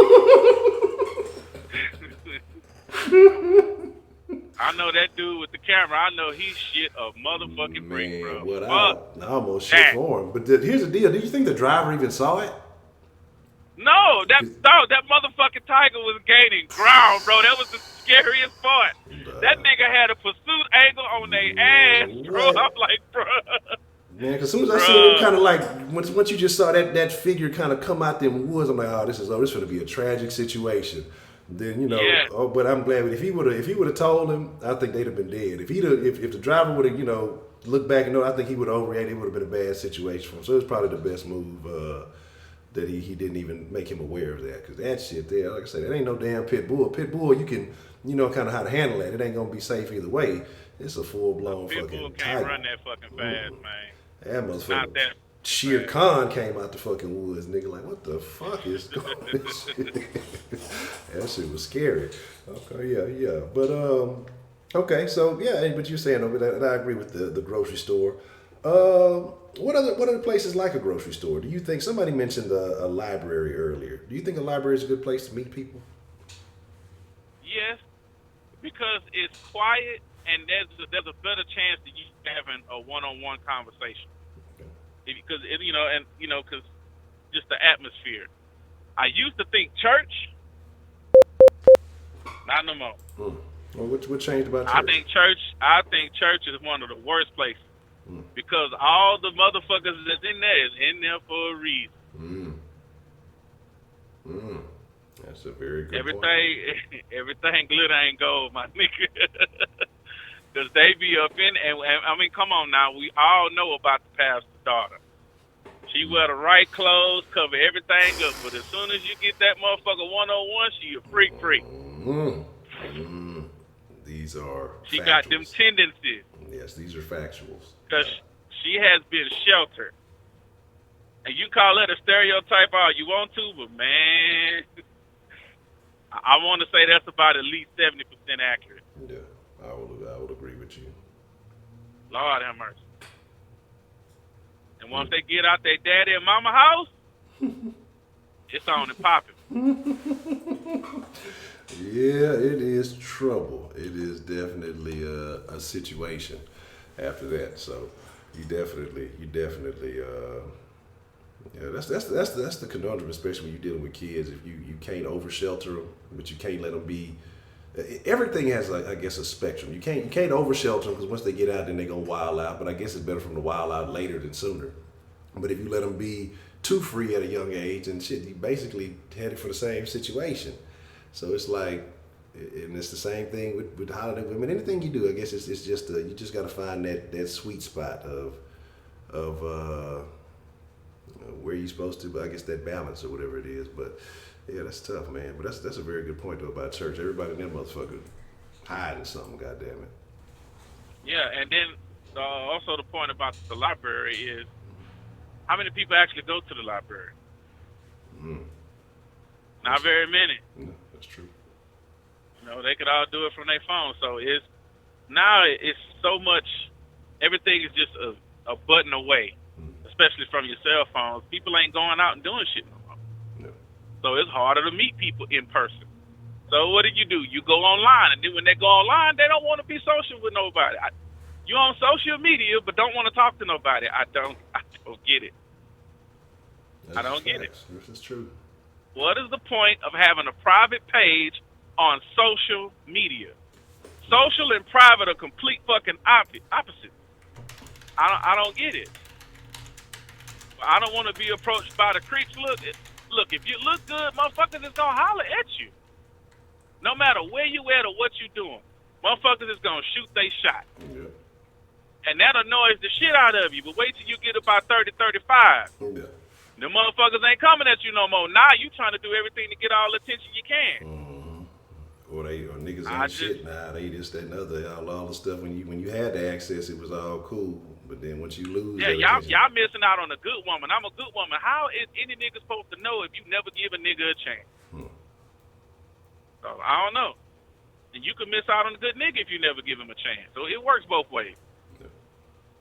I agree. Okay. Well, see, ladies, Professor Trill, came in fair. He gave y'all good advice as far as how to deal and find the appropriate person that you're seeking at the Lowe's or the Home Depot. Some of y'all may be going to Harbor Freight. You know, that's on you. That's even worse. Harbor Freight is a bunch of cheap ass shit, man. That's a bunch of cheap ass tools in there. If that nigga got Craftsman on the back of his truck, he got some bread. I'm gonna tell you that shit right now. Yeah, see, look, we giving y'all free game. If he up in Sears shopping for tools, he got bread. Straight up. I'm not bullshitting you. See, look, y'all say we be hating on y'all. We giving y'all free game. We love y'all. We don't do nothing but bless y'all with the good game. You know, anybody else would charge y'all for this. But see, y'all be trying to attack us. Y'all be trying to undermine us. On the flip side, Rashida, it might be in your best interest to fuck with the worker. You want to know why? Because the worker is the one. He might not have as much money as the contractor, but he's the one actually doing the fucking work. Yeah. So if it's some shit that you need fixed around your house, he's capable of doing it. Yeah. But you got to give him. And he ain't gonna charge you like the contractor will. The contractor is gonna try to make money off you and slide you some dick. The worker ain't gonna try to make money off you as long as you fucking. I'm just gonna tell you straight up. You gotta think a little bit differently. So if you want a nigga with money, good luck with that. But I'm gonna tell you, they harder and harder to come by because of the way that everything is going. Like Honcho said, motherfuckers with more to lose are learning to take less chances now. That's a fact. Yeah, I mean, it is what it is, though. It really is. It's like y'all don't see it that way because y'all are on the other side of it, but this is really happening. And we're not saying this again to cause no divide or no man versus woman conversation. This is what's really taking place, and y'all have to see. You got to get out of your own element and see this. And this is why you may say, "Well, not me," or "Don't associate me with this," or "Don't do." I'm sure the men who've been accused of these things didn't associate the women that they were talking to with that stuff. They thought it was a good old time, good conversation, dinner date, whatever it was, and then only to come back later on and find out they've been falsely accused or whatever it has been. These dudes, these collegiate athletes who. Rocking with the chick, she with the shits that night, then to come back a couple of days later to be falsely accused of some shit. Like, nobody at the time thinks, oh, well, hey, I'm in one of these situations. You find out later on. Because if they knew, they wouldn't have fucked with him in the first place. Exactly. And so that's the thing. That's what y'all got to understand. It's not about you. It's not about you personally and what you will and what you won't do. You got to think about how you're represented by everyone else around you. That's the same way I operate. I know that if niggas out there halfway look like me doing certain shit, well, they are a representation, whether I know these niggas or not. It's gonna have an effect on how I'm approaching how people see me because people associate things. It's just human nature. They visually associate things. They group things together. They compartmentalize. It's just the way people are. And so, even though it may not be you specifically, the whole world doesn't know you. And so, you got to get out of that your personal view and look at it from an alternative perspective. And you got to kind of work with it like that. You got to carry yourself like that. So we're not insulting anybody specifically, nobody personally. This is a generalization, but it has an impact on everybody. So this is kind of how it works. Yes, it's a social norm. It's just what happens. It might not be cool, it might not be fair, but it's normal. That's what happens. So you have to deal with it accordingly. But anyway, Honcho, that's my call. I'll let somebody else call in. All right, Professor Trill, I appreciate you calling in. All right, man. All right.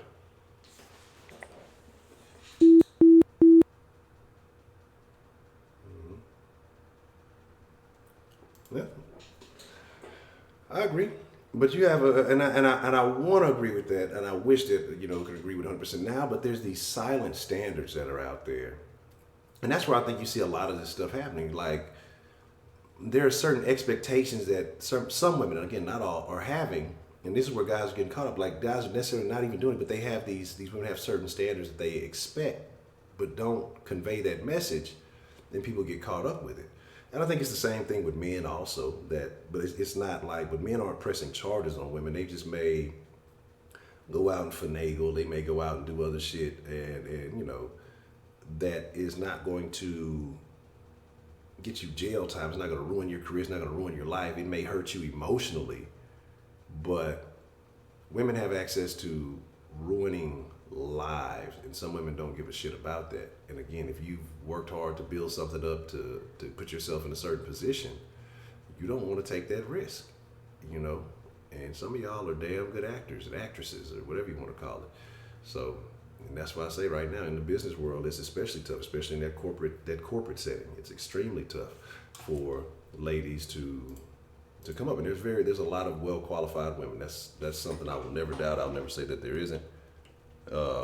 But those women are struggling because of women who were more than likely less qualified making false accusations. And so that has hindered them. You think that they worked hard all their life and they figured something out. No, they're looking at these other women saying, well, you know what, they're making it bad on me because I can't even sit down and get a mentor. I can't sit down and have a conversation. And women in the business world are not helping other women out. That's just what it is, period. But for the most part, I would agree and say that if you act like a lady, you carry yourself like a lady, that's how you will get approached. I had a good friend, Baker Man, know what I'm talking about, used to always say, hey, treat them like you meet them. And that is what it is. Kamala Harris gave up some top. And that'll get you there too. That'll get you where you need to be. That Kamala Harris shit is killing me, man, because, boy, all right, we got about 10 minutes left, so we'll take one more call before we wrap up this session y'all got a couple of minutes before we take one more call and then we wind it down.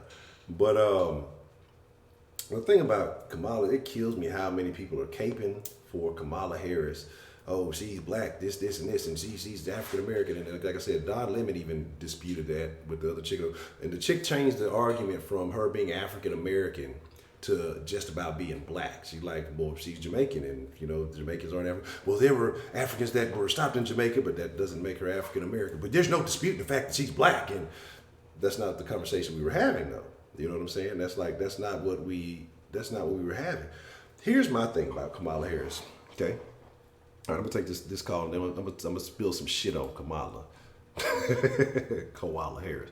What's the motherfucking deal? Who do we have calling into the den this afternoon? Hey, what's going on? Honcho, it's Nacho. Nacho, what's the motherfucking deal, Nacho, man? What's on your mind about today's topic, Nacho? Not much. Of course, been talking in the chat room and whatnot. And, I said it before in your stream, the women that obviously are not for the Me Too or the feminist movement, if you notice, men are not fighting that fight for women. That's a fight we're leaving to women. Women need to denounce that crap and end it, because the way I see it, it's going to affect women, and probably about 5 years down the road, women are going to have a very, very hard time getting a job because of the Me Too. Because you piss a woman off, guess what? Me Too. You fire her for legitimate reasons, Me Too. She could cost you your business, your reputation. She can make all these claims, even if I said, I have my own little business, and I said if I hired a woman, I would have to install cameras with, audio to protect my business, what I built. But the thing is, a woman can still claim Me Too, and if she gets out to the media, guess what? Now your reputation's gone. Your business might end up being down the drain, even though you have proof to prove none of that went on. It doesn't matter at that point. People are going to see the first report, and that's what they're going to think, and that's what they're going to believe. And that's what kills me too, because even in the news media and stuff like that, it's always that story, that drama is what they push out there. But whenever it comes to rescinding that, oh well, hey, there's proof. That's kind of maybe on page 3. You know, they'll put the accusations on the headline, but then hey, well, there's proof that she was lying. Okay, we'll find somewhere. We'll put this in between the ads somewhere on one of these pages. Where we can say that we did it, but we're not really giving it the same attention. And that's what happens with a lot of those stories. Is that people hear the initial thing and never hear, the follow-up, hey, this person didn't do that, this didn't happen, or it wasn't true that this person lied. And also another thing about that, too, that shelters a lot of these women, and I'm not saying it's right or wrong, because I guess you have to protect those that it really happened to, but I think those that are found of lying should be exposed for who they are, is that the woman's name is never put out there in the media. It can be a situation where, such and such Me Too'd me, so... and their name is blasted all over the media, but you never know who the woman is who said it. So there's never any repercussions on her. Oh, well, we found out it wasn't true. Well, who said that? Nobody knows. And she could go on and say it again. It could be the same woman Me Too'ing everybody, and nobody will ever fucking know. Exactly. Because they didn't put the name out. Well, look at you remember Brett Kavanaugh when he was trying to get him in. That woman come out of the blue and almost Me Too'd him. Well, she did, but she did not succeed. But she did, and it's still to this day. A lot of people believe what she said is the truth. Yeah. They don't believe Brett Kavanaugh. They don't believe. They notice these timelines don't match up. They also notice that her friends say, "Well, this wasn't possible. We never knew about this house or this party. We were always with her." Some of her own best friends even said that. But guess what? There's a lot of people out there that still believe Brett Kavanaugh raped her, all because she come out and said it. Now, think about it. That guy, is in the Supreme Court. Just think what that would done to a business owner. Yeah. That's already ruined Brett Kavanaugh's reputation. Not across the board, but I would say there's probably easily 1 million plus people that believe he raped that woman when in fact it didn't happen from all the evidence. But if a woman goes after a small business like, what I have, and makes these allegations and it gets on the news, what's going to happen to my name and my business? It's gone. Yeah. Nobody's going to want to talk to me, associate with me, even if I show all the evidence showing that she lied, she made it up, this and this and this, it comes back on me. Yeah. And it's, women, whether they're have nothing to do, whether they have nothing to do with the Me Too or the feminist movement, they are the ones that's going to have to speak up and end this, because it's getting to the point men can't even approach women. Because I approached a lady around my age, and talking to her, everything is going good, and then I told her, she's a nice looking woman. She called me a creep, and then walked off after that. It caught me off guard. I'm like, what the hell happened? Yeah. And then just the thing, you can't really give compliments anymore. And the funny thing about it is that women love compliments. So that's why I say it's like a confusing spot to be in. Any woman says she doesn't like to be complimented is lying. She's not telling the truth. All women love compliments.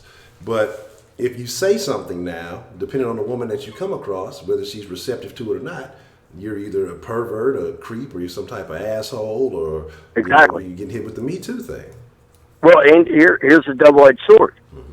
So us men, it's getting very hard to approach, women, because you can't look at a woman and tell if she's going to try to Me Too you or some crap like that or not. You can't look at their appearance and know, what they're thinking, and then.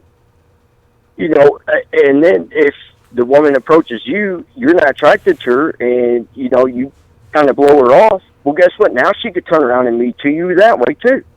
So it's like, we're damned if we do, damned if we don't. Which way do we go? And I believe, my opinion, all this crap started through the feminist movement because they're trying to push for more gay men. Because think about it. If a woman can Me Too you for you approaching her, or she approaching you and you deny her, she can Me Too you either way. Yeah. So, in my opinion, they're trying to push men to be gay. Yeah. And think about it, with all these movements, who benefits from all of this stuff? It's always like the LGBT community is the one that's benefiting from the Me Too, from the equal. What is this other shit with the trannies being running the track meets and stuff, and it's like it seems like the LGBT community. And now I just seen it. I'm gonna talk about that. I'm not even gonna get in that conversation. That's somebody that's gonna take a whole nother den to talk about. But yeah, it seems like they're the ones that benefit because now you're dividing straight men and women to where women and the feminists, it seems like the most hardcore feminists are generally L's, lesbians or whatever. So they're getting more access to women. Hey, come over here with us. We'll shelter you and take care of you and beat you more than you would be in a straight relationship. And then you have men now, they don't want to get caught up in this. And so now you kind of have the MGTOW movements and these movements where that people are separating. And it just seems like in every angle of everything you look at in society, people are separating. And again, the people who are benefiting from that, they're filling that void. Let me find a better phrase. But it's the LGBT community. Well, yeah, and as you've seen in Dallas, Texas, they spent like $100 and something, almost $200,000, I believe, for a rainbow color sidewalk. Wow! And two bikers did a burnout on it. They're looking at now like a almost $40,000 fine for doing a burnout on a crosswalk because it's painted in, the rainbow flag. And on top of that, they're looking at felony charges, and these two guys can probably face like 10 to 15 years in prison just for doing a burnout on a sidewalk, a crosswalk. Well, I've been telling y'all about Dallas. And a lot of people, all this is getting, crazy. And, my opinion, when they took church out of school, that's when mass shootings started happening. That's when society started going downhill. Then another part of it was the gays said they wanted to get married, which come to find out was not true. They wanted that inch. They didn't want to get married. Most of them, it's proven on statistics, they don't get married. They wanted that inch. Well, now they got the inch. Now they're pushing the transgender crap on these little kids and putting them on hormone blockers and everything else. It's very disgusting and everything. I don't know if if you've heard of the activist mommy. She's going after the drag community, and they're trying to dox this woman, make threats to her, and all this go after her because she's saying they're not going to do this to children, and they're not going to try and corrupt children. Yeah. And they're trying to go after her, and they're painting her as the one victimizing them. Yeah, and that's funny because I did a video I was talking about for the because certain stuff I can't push it to the level I want to talk about on this particular platform. But I did a video that I'm trying to get uploaded for the Patreon, and it was about that. And I came across her, and I saw that. But it's crazy because you have these. I talked about the drag queen story hour a few months back, but even now, you had two of them here in Houston who were convicted sex offenders with children. You got them promoting it all over the place. The mayor of Atlanta, they were supposed to do it in a library. They got canceled in the library, so now she let them do it at City Hall. You have it happening in Seattle. You have it happening all over the place where they're doing this stuff. And again, there's a reason why these people want to. It's not because, they just want to encourage the children. The dude, one of the drag queens said, hey, we're basically grooming children for the future. We're grooming children to be more tolerant and more acceptable. You have schools now who are basically taking that conversation out of the parents' hands and having these conversations, encouraging these kids to be trans or gay or whatever they're confusing them. And I was just reading something about that this morning, like that they're trying to basically bypass parents. And, the parents won't understand. They may not be tolerant. So we're here at the schools. These counselors are encouraging these kids to do this off the wall ass shit, even though it shows that the majority of kids, once they kind of reach that prepubescent or that post-pubescent age, that they identify with their gender. But you have schools trying to push them to the other side. And it's a lot of crazy shit going on. It's a lot of fucking crazy shit going on. Another angle that I look at it is, you have Bill Gates and others that saying we need to depopulate the world. Mm-hmm. Well, as you know, they're hard on people that deal marijuana, but yet you have crack and meth dealers. They almost get a slap on the hand compared to like a life sentence for somebody dealing weed. Something that won't kill you.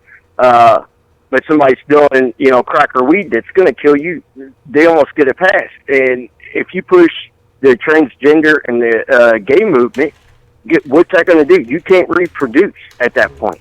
Even if you supposedly transition, you can't reproduce. If you're gay, of course, you can't reproduce unless you get with the opposite sex. Yeah. And so, birth rates in the U.S. have dropped drastically. I think that's another part of their goal that they're going after, along with the Me Too movement, with trying to turn men against women and turn men in, to be gay. Yeah. I think it's all part of their plan, because to me it makes sense looking at it through their lens on what they're doing. Yeah, okay, because it's not going to impact them. They're set and they're happy, but they're not mingling with, the normal people anyway, so they don't really give a shit. They're the upper class, the elites or whatever. They got their own thing going on. But if they can get the rest of the world to quit consuming everything, and they already look at most people as less intelligent or less capable or not having those elite abilities, if you will. And so they don't want people like that reproducing. They want people just to wipe themselves out. So it's a very sketchy situation that we're living in nowadays, and we definitely gonna talk about this a little bit more in depth real soon, though. Exactly, it is very strange, and sad part is you have a lot of men coming out trying to protect babies in the womb. Why not all women, but a lot of them are pushing to kill their own kids, and they think that that's okay. Men are fighting that fight to save babies, but men are not fighting the feminist and Me Too movement. From what I've seen, it looks like a majority of men are leaving that fight up to women, because it's going to affect women probably about 5 years down the road, like I was saying earlier, because of all this crap, because it can cost a man his reputation, and if he has a business, it could definitely cost him his business, even if he has security footage and everything. So that's all I have to say. All right. Well, I appreciate you calling in and sharing that with us, Nacho, man, and definitely want to hear from you more often, because I definitely agree with a lot of what you said there. This is a very sketchy place. It's tough. It's real tough. All right, you have a good one. All right, you too. Appreciate it.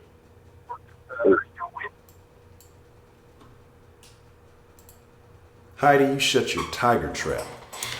All right, here's the deal. Here is the deal. Okay, it's about that time. It's really about that time to wind it down. But I will break one rule, because it's two things I need to do. Someone sent me a text message and I said that I would address it. And I want to address that. And I saw Miss Insane Beauty say something, and she would be a first-time caller. So I can take one call from Miss Insane. So don't none of y'all call in. I ain't taking y'all call. If y'all call in and ain't Miss Insane, I'm gonna hang up on y'all. But I'll take her call. She said something she want to say. Oh yeah, and Kamala. So I got like 3 things I need to address. Thank you for reminding me. And with Kamala though, have you ever seen somebody supposedly black that listens to the music she claims to listen to that offbeat? She's the worst. I've seen grandmas at family reunions, with more moves than her. She is the stiffest. For a motherfucker who claims they listen to all this shit, and Frankie Beverly and Beyonce and Cardi B and Tupac and all this stuff that she's pandering, that bullshit she's selling y'all. I've never seen somebody dance this much in public. Y'all niggas love that dancing shit. Y'all love that shit, right? Y'all love that shit. That sells. She's a dancer. She's just like us. She's dancing. That bitch is the stiffest motherfucker I've ever seen in my life, to dance that fucking much, to be willing to dance that much in public.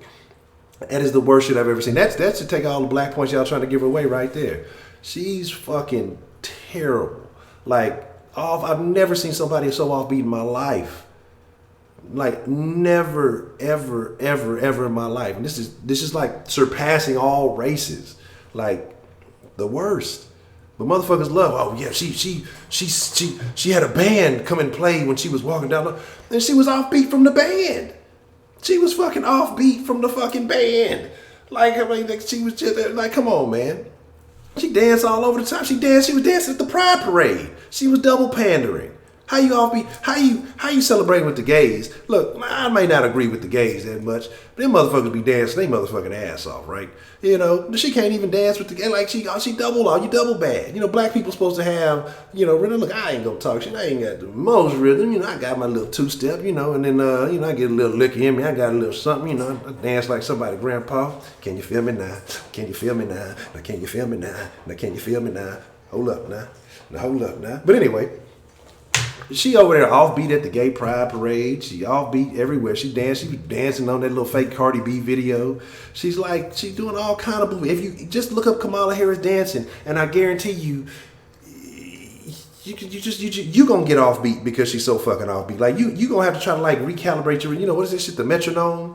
You gonna need one of them to get back. She's just throwed off. Like, she's terrible, the worst ever.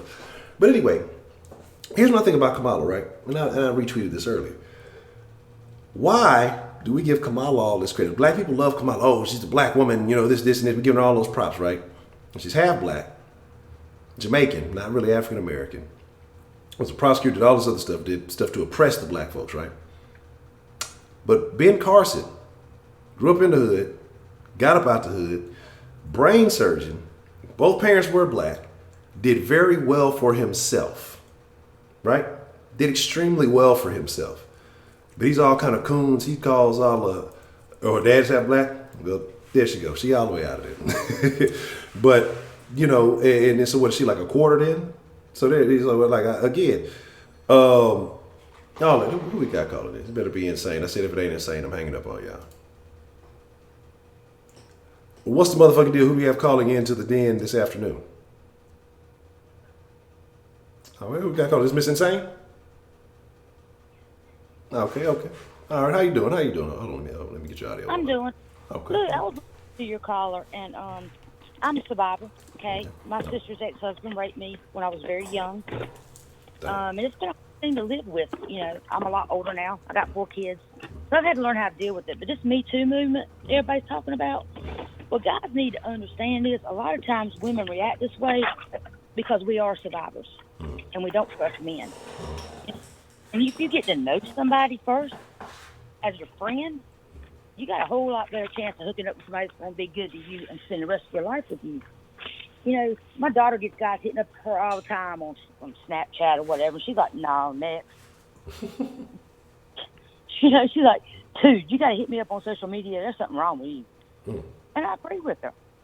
You know, there's places you can meet men. You can go to church. You know, there's all kinds of places. Grocery store, you name it. Men are everywhere. For lack of a better term, you guys are a dime a dozen. You outnumber us, 20 to 1. What? I need to see those statistics. Where is that at? I thought it was the other way around. No, it's not. I need to You take people like China, where male children are allowed to live and female children are not. If you go by the world population, you do seriously outnumber us. No, I You know, can't. those things. Hey, look, man. I work for a Japanese company. I make a lot of money. And I worked my ass off to get my job. I didn't sleep my way to the top. So, you do what you want to do. Some women just choose to take the easy way and spread their legs, and some of us choose to not be on our backs and work our asses off. So, it's, for lack of a better way of putting it, it's like people just label people, Well, it's this way or it's that way, and it's not how it always is. I can agree with that. But do you feel like with some of these things that are happening, that will it impact women in the future positively or negatively with the Me Too movement? Negatively. I'm going to be honest with you, and I've said this my whole life. I'm Native American. So in tribal culture, women inherit all the property, all the money. So, it's a little bit different for us. But if you stop and think about during the civil rights and when women were marching and demanding equal rights and equal pay, well, yeah, you got it, but you also got the treatment that goes with it. You want to be treated like a lady? Then act like one. But this movement, just like when we wanted equal pay, we wanted equal money, we wanted the right to do this, that, and the other, You don't see men taking care of women like they used to. Whose fault's that? It's ours. Because we backed men up against a wall and said, you're going to give us everything you have, well, then we're going to be treated that way, too. And women don't understand that. They want it both ways, and that's not how it works. I mean, if you want equal rights, you want equal pay, then if you get disrespected, you're in the boardroom. Hey, I've had them say stuff to me in boardrooms that were inappropriate, but I fought for the right to be in that boardroom, so therefore I have to take the consequences of that. Because the women before us, you know, we marched. We demanded all these rights. And this Me Too movement is bullshit. It's like, it's the popular thing now. So you got women coming out talking about they were abused that have never been abused. I agree. And I think it does damage to those who really weren't. Because we had a conversation a few weeks back, and some of the ladies shared some very traumatic stories, and I still commend them for sharing those stories, because it definitely opened my eyes up to a different point of view. And you know what's kind of going on. It's a lot of stories that go unheard. But then you have those, and that's my thing with movements across the board, period, no matter what movement it is. People just want to be a part of something, so they'll make stuff up just to feel included into something when that really didn't happen. And you know, the people who are really suffering or really victims of this situation, you know, they get looked at in a different light because they're associated with these people who are faking, who are lying, and who are corrupting those movements. So I definitely agree that it's a problem, but it's bad for those who have really gone through that, who really had those traumas in their life. Well, you know what? I have never really talked about what happened to me. My husband knows. I have a couple of close friends that I've been friends with since I was 7 years old. They know. But other than that, it's nobody's business. Yeah. You know, you can take a bad situation and make yourself stronger, or you can take a bad situation and let it destroy you. That's your choice. I had no choice what happened to me, but I did have a choice on how I handled it afterwards. And what I did, you know, for myself, what I did for my children, what I did for my husband. These are all choices we make. Why are you out marching around talking about you were raped or you were this, that, and the other? You just want to be seen. Stuff like that happens. The women who it really happened to, if you really look at them on shows, most of us don't say anything about it. We don't want to broadcast it. You know, that's an internal battle that we had to fight and deal with. It's nobody's business but ours. And I think a lot of these, especially a lot of these people in Hollywood, are full of shit. I'm just going to be honest with you. Yeah. I see girls all the time talking about, well, he did this to me and he did that to me. Well, first off, why are you putting yourself in a situation where that can happen to you? If you're grown and you put yourself in that situation, you ain't got nobody to blame but yourself.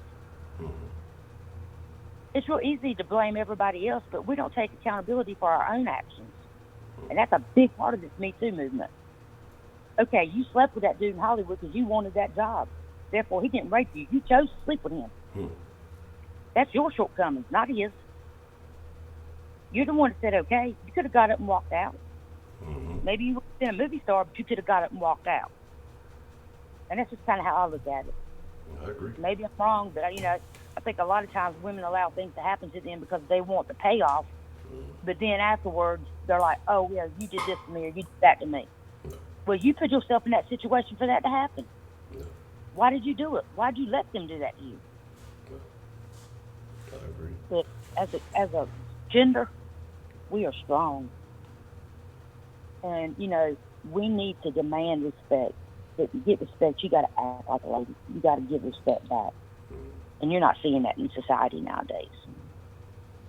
Yeah, I agree. You know, too many chicks are like, oh, yeah, well, I want this dude because he makes a lot of money. He may make a lot of money, but what you going to say when he's running around on you? He's a sorry son of a bitch. You knew what you were getting into. You knew why you married. You wanted his wallet, period. So whose fault's that? That's your fault. You did it. You didn't have to do that.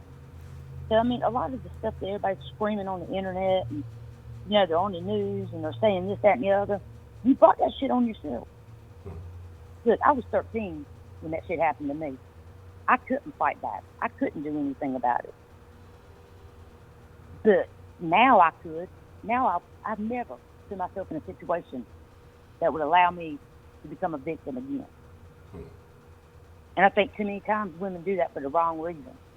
They do it to gain something. Then when they get it, they're pissed off about it.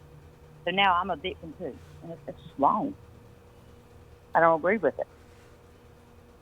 If you're a victim, you need the person who attacked you. If you're a real victim, that person needs to go to jail, and you need to go to counseling. You know how to deal with what happened to you. You don't need to be on the internet and all over TV screaming and marching and acting crazy. Because nothing positive is going to come from this. Nothing. Just like you guys talking about y'all scared to approach women now. Yeah. You gotta be cautious. You don't know. And like I said, and the thing is, the man is gonna be a man. That's being realistic about it. If you are interested, you're gonna do it. But there is in the back of our minds, the back of more. Some men are just not gonna do it. Depending on, they probably got more to lose than I do. I don't give too much of a shit. I'm happily in my situation, so I'm not too concerned about it. I don't have to worry about it. But I know that there are guys that are going to second guess things. They're going to have that in the back of their mind. They're going to be extremely cautious with the way they approach it. They're going to feel like they can't necessarily be genuine. So they may be putting on a persona or a front, and you're not really getting that person for who they are. And like I said, I think that it's a lot more damage happening than benefits that are going to come out of this whole situation. Oh, I agree with you totally. I'm the only woman that works in my office, okay? There's probably, out of 4,000 employees, I'd say maybe 1,500, and that's the high end, are females. And we have women come out there all the time. Oh, I'm going to get me one of these guys. He makes all this money. Especially the temp girls. They try to hook up with the permanent guys because guys are making bank. And I tell these girls, do you not realize that they're talking about you all over this plant? Everything that you do is being told. And you're getting a reputation. Why are you doing that to yourself? Have some respect. Have some self-respect for yourself. And don't be out here sleeping with 3 or 4 guys that work out here trying to get one to marry you because you want his money. Now, this is your fault now. It's not their fault. It's your fault. Because you made it real clear. This is what you want, so this is what you're going to get. If you want, guys need to realize, if you treat somebody with respect and don't come on strong, most of the time, you're going to get a better response. You really are. Instead of, hey, yo, baby shit. I hear that. Yeah.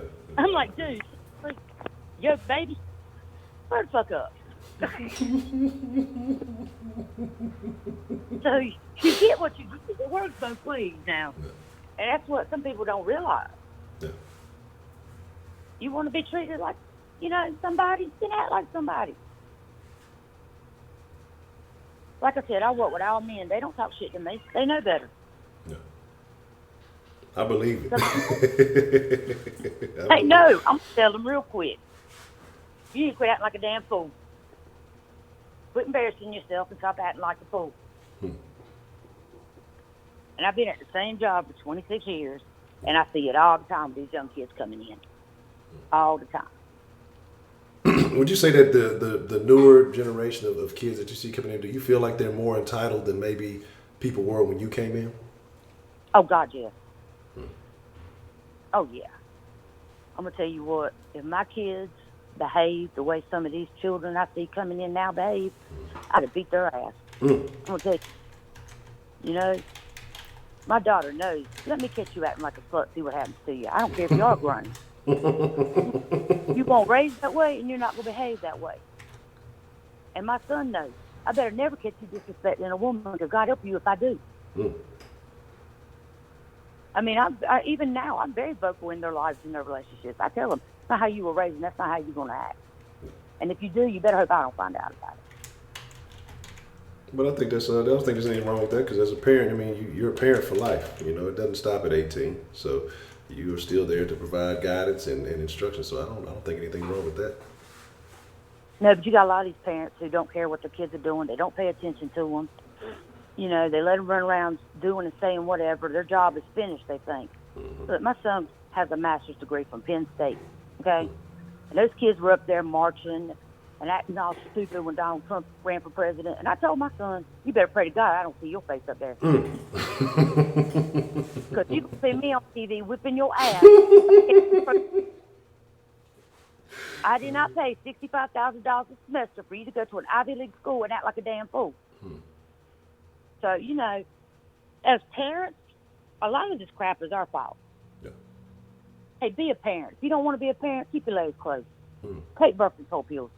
But don't bring children into this world and let the system raise them. And that's what a lot of folks are doing, and it's bullshit. I agree. If you're a parent, be a parent. It's just that simple. If you're a victim, then address the person who hurt you. Yeah.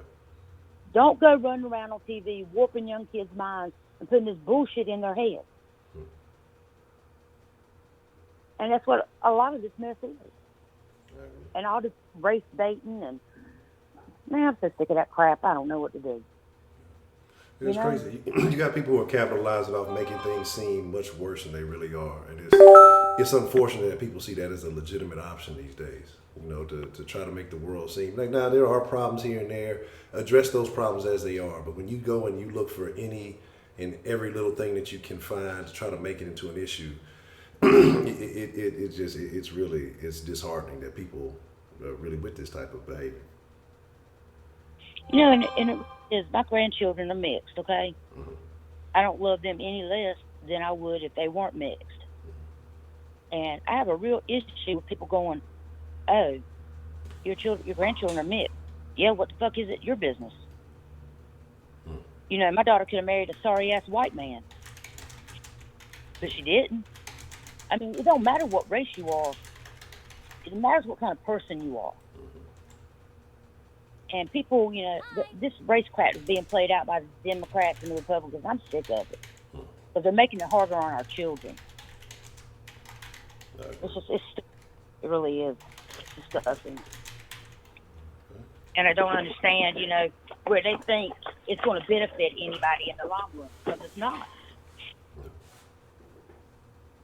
But, I mean, you know, I know you're ready to wrap this show up. I just want to call and shout out at you for a minute, talk to you. Well, Mrs. Saint, I just wanted to hear your thoughts, and I'm glad that, you know, you called in. I think this was a great first call, and I'm absolutely looking forward to hearing from you in the future, because I know we're going to have some topics that I would love to hear you chime in on. Oh, I'll be there. Like I said, I found you guys last week by accident. Okay. Well, I was actually at my desk at work, bored, strolling through YouTube. Well, I'm glad you did. I'm definitely glad you did, because I think a lot of people in the chat agree with you. So I appreciate you calling and sharing your thoughts today. Well, thank you. I appreciate that, sweet. All right, you have a good one. I'll talk to you soon. All right, babe. Thank you for taking my call. No Bye-bye. Bye-bye. That was a great call. A great call. And especially for a first call, I think that was awesome. Let me take this. I said I have a tweet that I must address, right? I want to address it. I know the topic has changed a little bit. Well, someone they sent a question says, honest question. I was told once that I look like I don't need a man. As a man, what do you think he meant? I wasn't sure if it was an insult or a compliment, so I didn't ask him to elaborate. And I think that's a great question. And context is very important in certain situations. Context is very important. But I would assume, let me take these hot-ass earphones off, I would assume that it was a compliment.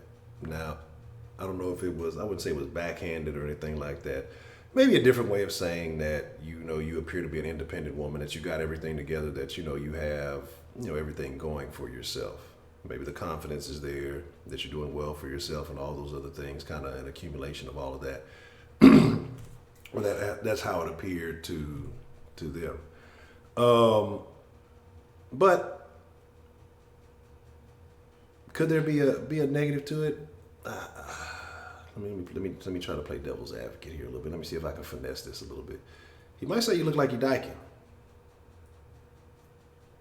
No, I'm just joking. But I mean, it could be a thing to say, hey, maybe you have your options. Maybe it's a way of saying that, you know, maybe you have yourself together. Maybe you look well and that you can, you have your choice of men. So you're not in need of a man. You have everything that you need. That's what I would take it as a compliment more so. In my opinion, it leans much heavier to a compliment than an insult. So I would definitely take that on the plus side. I don't think it's a negative to it. So that's just my insight on that. And I wish I would have been able to get to it a little bit more and brought that up earlier when we were taking more calls and stuff so people could chime in on that. But I definitely think it's a compliment. The more I think about it, I definitely think it's a compliment. But here's the deal. Tonight, 10 p.m. I'm telling you, I already got everything scheduled up until Wednesday. Well, basically till Thursday, so I got to do the rest for Thursday. So I got topics. Again, hey, you can hit that deadline, whether or not you want to call in. Yeah, well, even if we're live or not, you can hit the deadline. I mean, here we go. Bye. Perfect timing. Automated. Shout out to Culture. Ed Honcho HTX on Instagram and Twitter if you follow my personal social medias. Hit that like button. Hit that subscribe button if you're new to this. Share it with a friend. Sharing is very important. We got to share these videos with people who are like-minded. Twitter, Facebook, Instagram, all Den Show Live at Gmail if you want to send an email, if you got a topic, something you want to talk about, something you want to share. The Dens have moved back from morning at 10 a.m. now to 1 p.m. And we'll still have every night, 7 days a week at 10 p.m. Den Show Podcast. I put the latest streams on the podcast, so if you catch them late, you can just listen in unless you just want to see the chat too. Go to the Den Show shop, get that That's Unfortunate shirt. 833-284-3336. You can text, you can call, you can send screenshots, memes, whatever you got. If you got something that you want to send to your boy on the deadline, you can do that. If you want to make a one-time donation to the channel, you can go to streamlabs.com/The Den Show. And if you want to support the long-term success of this community, you can go to patreon.com/The Den Show. Shout out to James, Tina Starry-Eyed, Diana, Dan, Betty Spaghetti, Donald Trump, and Miss Goya. I appreciate you guys showing faith in this community. And again, like I say, I have videos for y'all, and I guess the PDF method is just what I'm going to have to do, put all the links on the PDF and then let y'all check it out that way until I can find an alternative platform in which I can get you guys the videos directly via Patreon, because right now, like I said, that Patreon won't let me use that platform to embed videos. I can use Pornhub. I can put it on Pornhub, but I can't use that alternative platform. Wonder why? But we'll talk about that another time. And again, if you are on the Patreon, there's like 300 videos, all of the old Kush Den before it became the Den, and kind of in the transitionary period too. All of the old Kush Den, when it used to be a more 420 friendly channel, it was still just as crazy. A little bit more random, but just as crazy. You can go check out the old Kush Den channel videos. It's like about 300 of them, maybe a little more than 300. And that is up on Patreon if you want to go and join and check that out. So you get a lot of content, a lot of old Honcho content. You can see how we progressed since then. But with that being said, I appreciate everybody who called in. Shout out to Insane Beauty. That was a great first call. I appreciate it. Shout out to Nacho. You know what I'm saying? Oh man, look. Oh man, we didn't win on Derek Jackson. But here's the deal. The ladies don't want to hear it. They don't want to hear it. They don't want to hear it when you talk about Derek Jackson. You know what I'm saying? They do not want to hear. They swear that we hating on Derek Jackson. They swear that we just being mean. The dude is selling you shit to make you feel good about yourself and staying here. He's selling you the comfort zone. People do not make progress staying in the comfort zone. It's as simple as that. As long as you're in a comfort zone, you will never grow. Derek Jackson sells comfort zone. Tells women you do no wrong. Everything bad has happened is because of some man. It's not your fault. Guess what? If you never change, it's a reason you keep getting the same type of niggas and it don't work out. Can't be every nigga in the world. It's got to be some of the choices that you're making. But, it is what it is. Derek Jackson, that nigga, he's selling what they want. He gets swole. He sit in his car and he tells them, hey, he pure pandering. Like we talk about the political pandering. Pure pandering. Like it's terrible, man. It's terrible. And when he tells you staying in that comfort zone, and the thing about it is we'll talk about it. Man, I gotta wrap it up. We're gonna talk about it more tonight. But we got into a conversation with that, and some folks just not want to hear it. It became a whole clusterfuck. We'll be live tonight at 10, and we will be talking about it.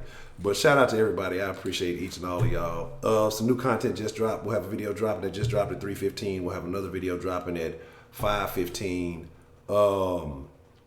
it's like, trust me, I told you, like, the reason why, like I said, I have to make the stream shorter and change up the schedule so I can bring you guys more content and just, do some other things with the channel. And, I got other channels to tend to also. So, hey, share it with a friend. Sharing is the most important thing you can do with this channel. Share videos on your other favorite social, if it's Twitter, if it's Facebook, if you're a Redditor, if you, whatever you use. If you on the ground, I don't know how you really share on the ground, but if you use other social media, share this with like-minded people. Invite friends to the den. Don't bring them hoe ass motherfuckers you don't really fuck with. Don't bring them to the den. They whack. Leave them wherever they at. But if they cool, you know what I'm saying? If they can get in the cool kids club, bring them in the den. But I'm going, man. I appreciate y'all. It's been an honor, a privilege, and a pleasure.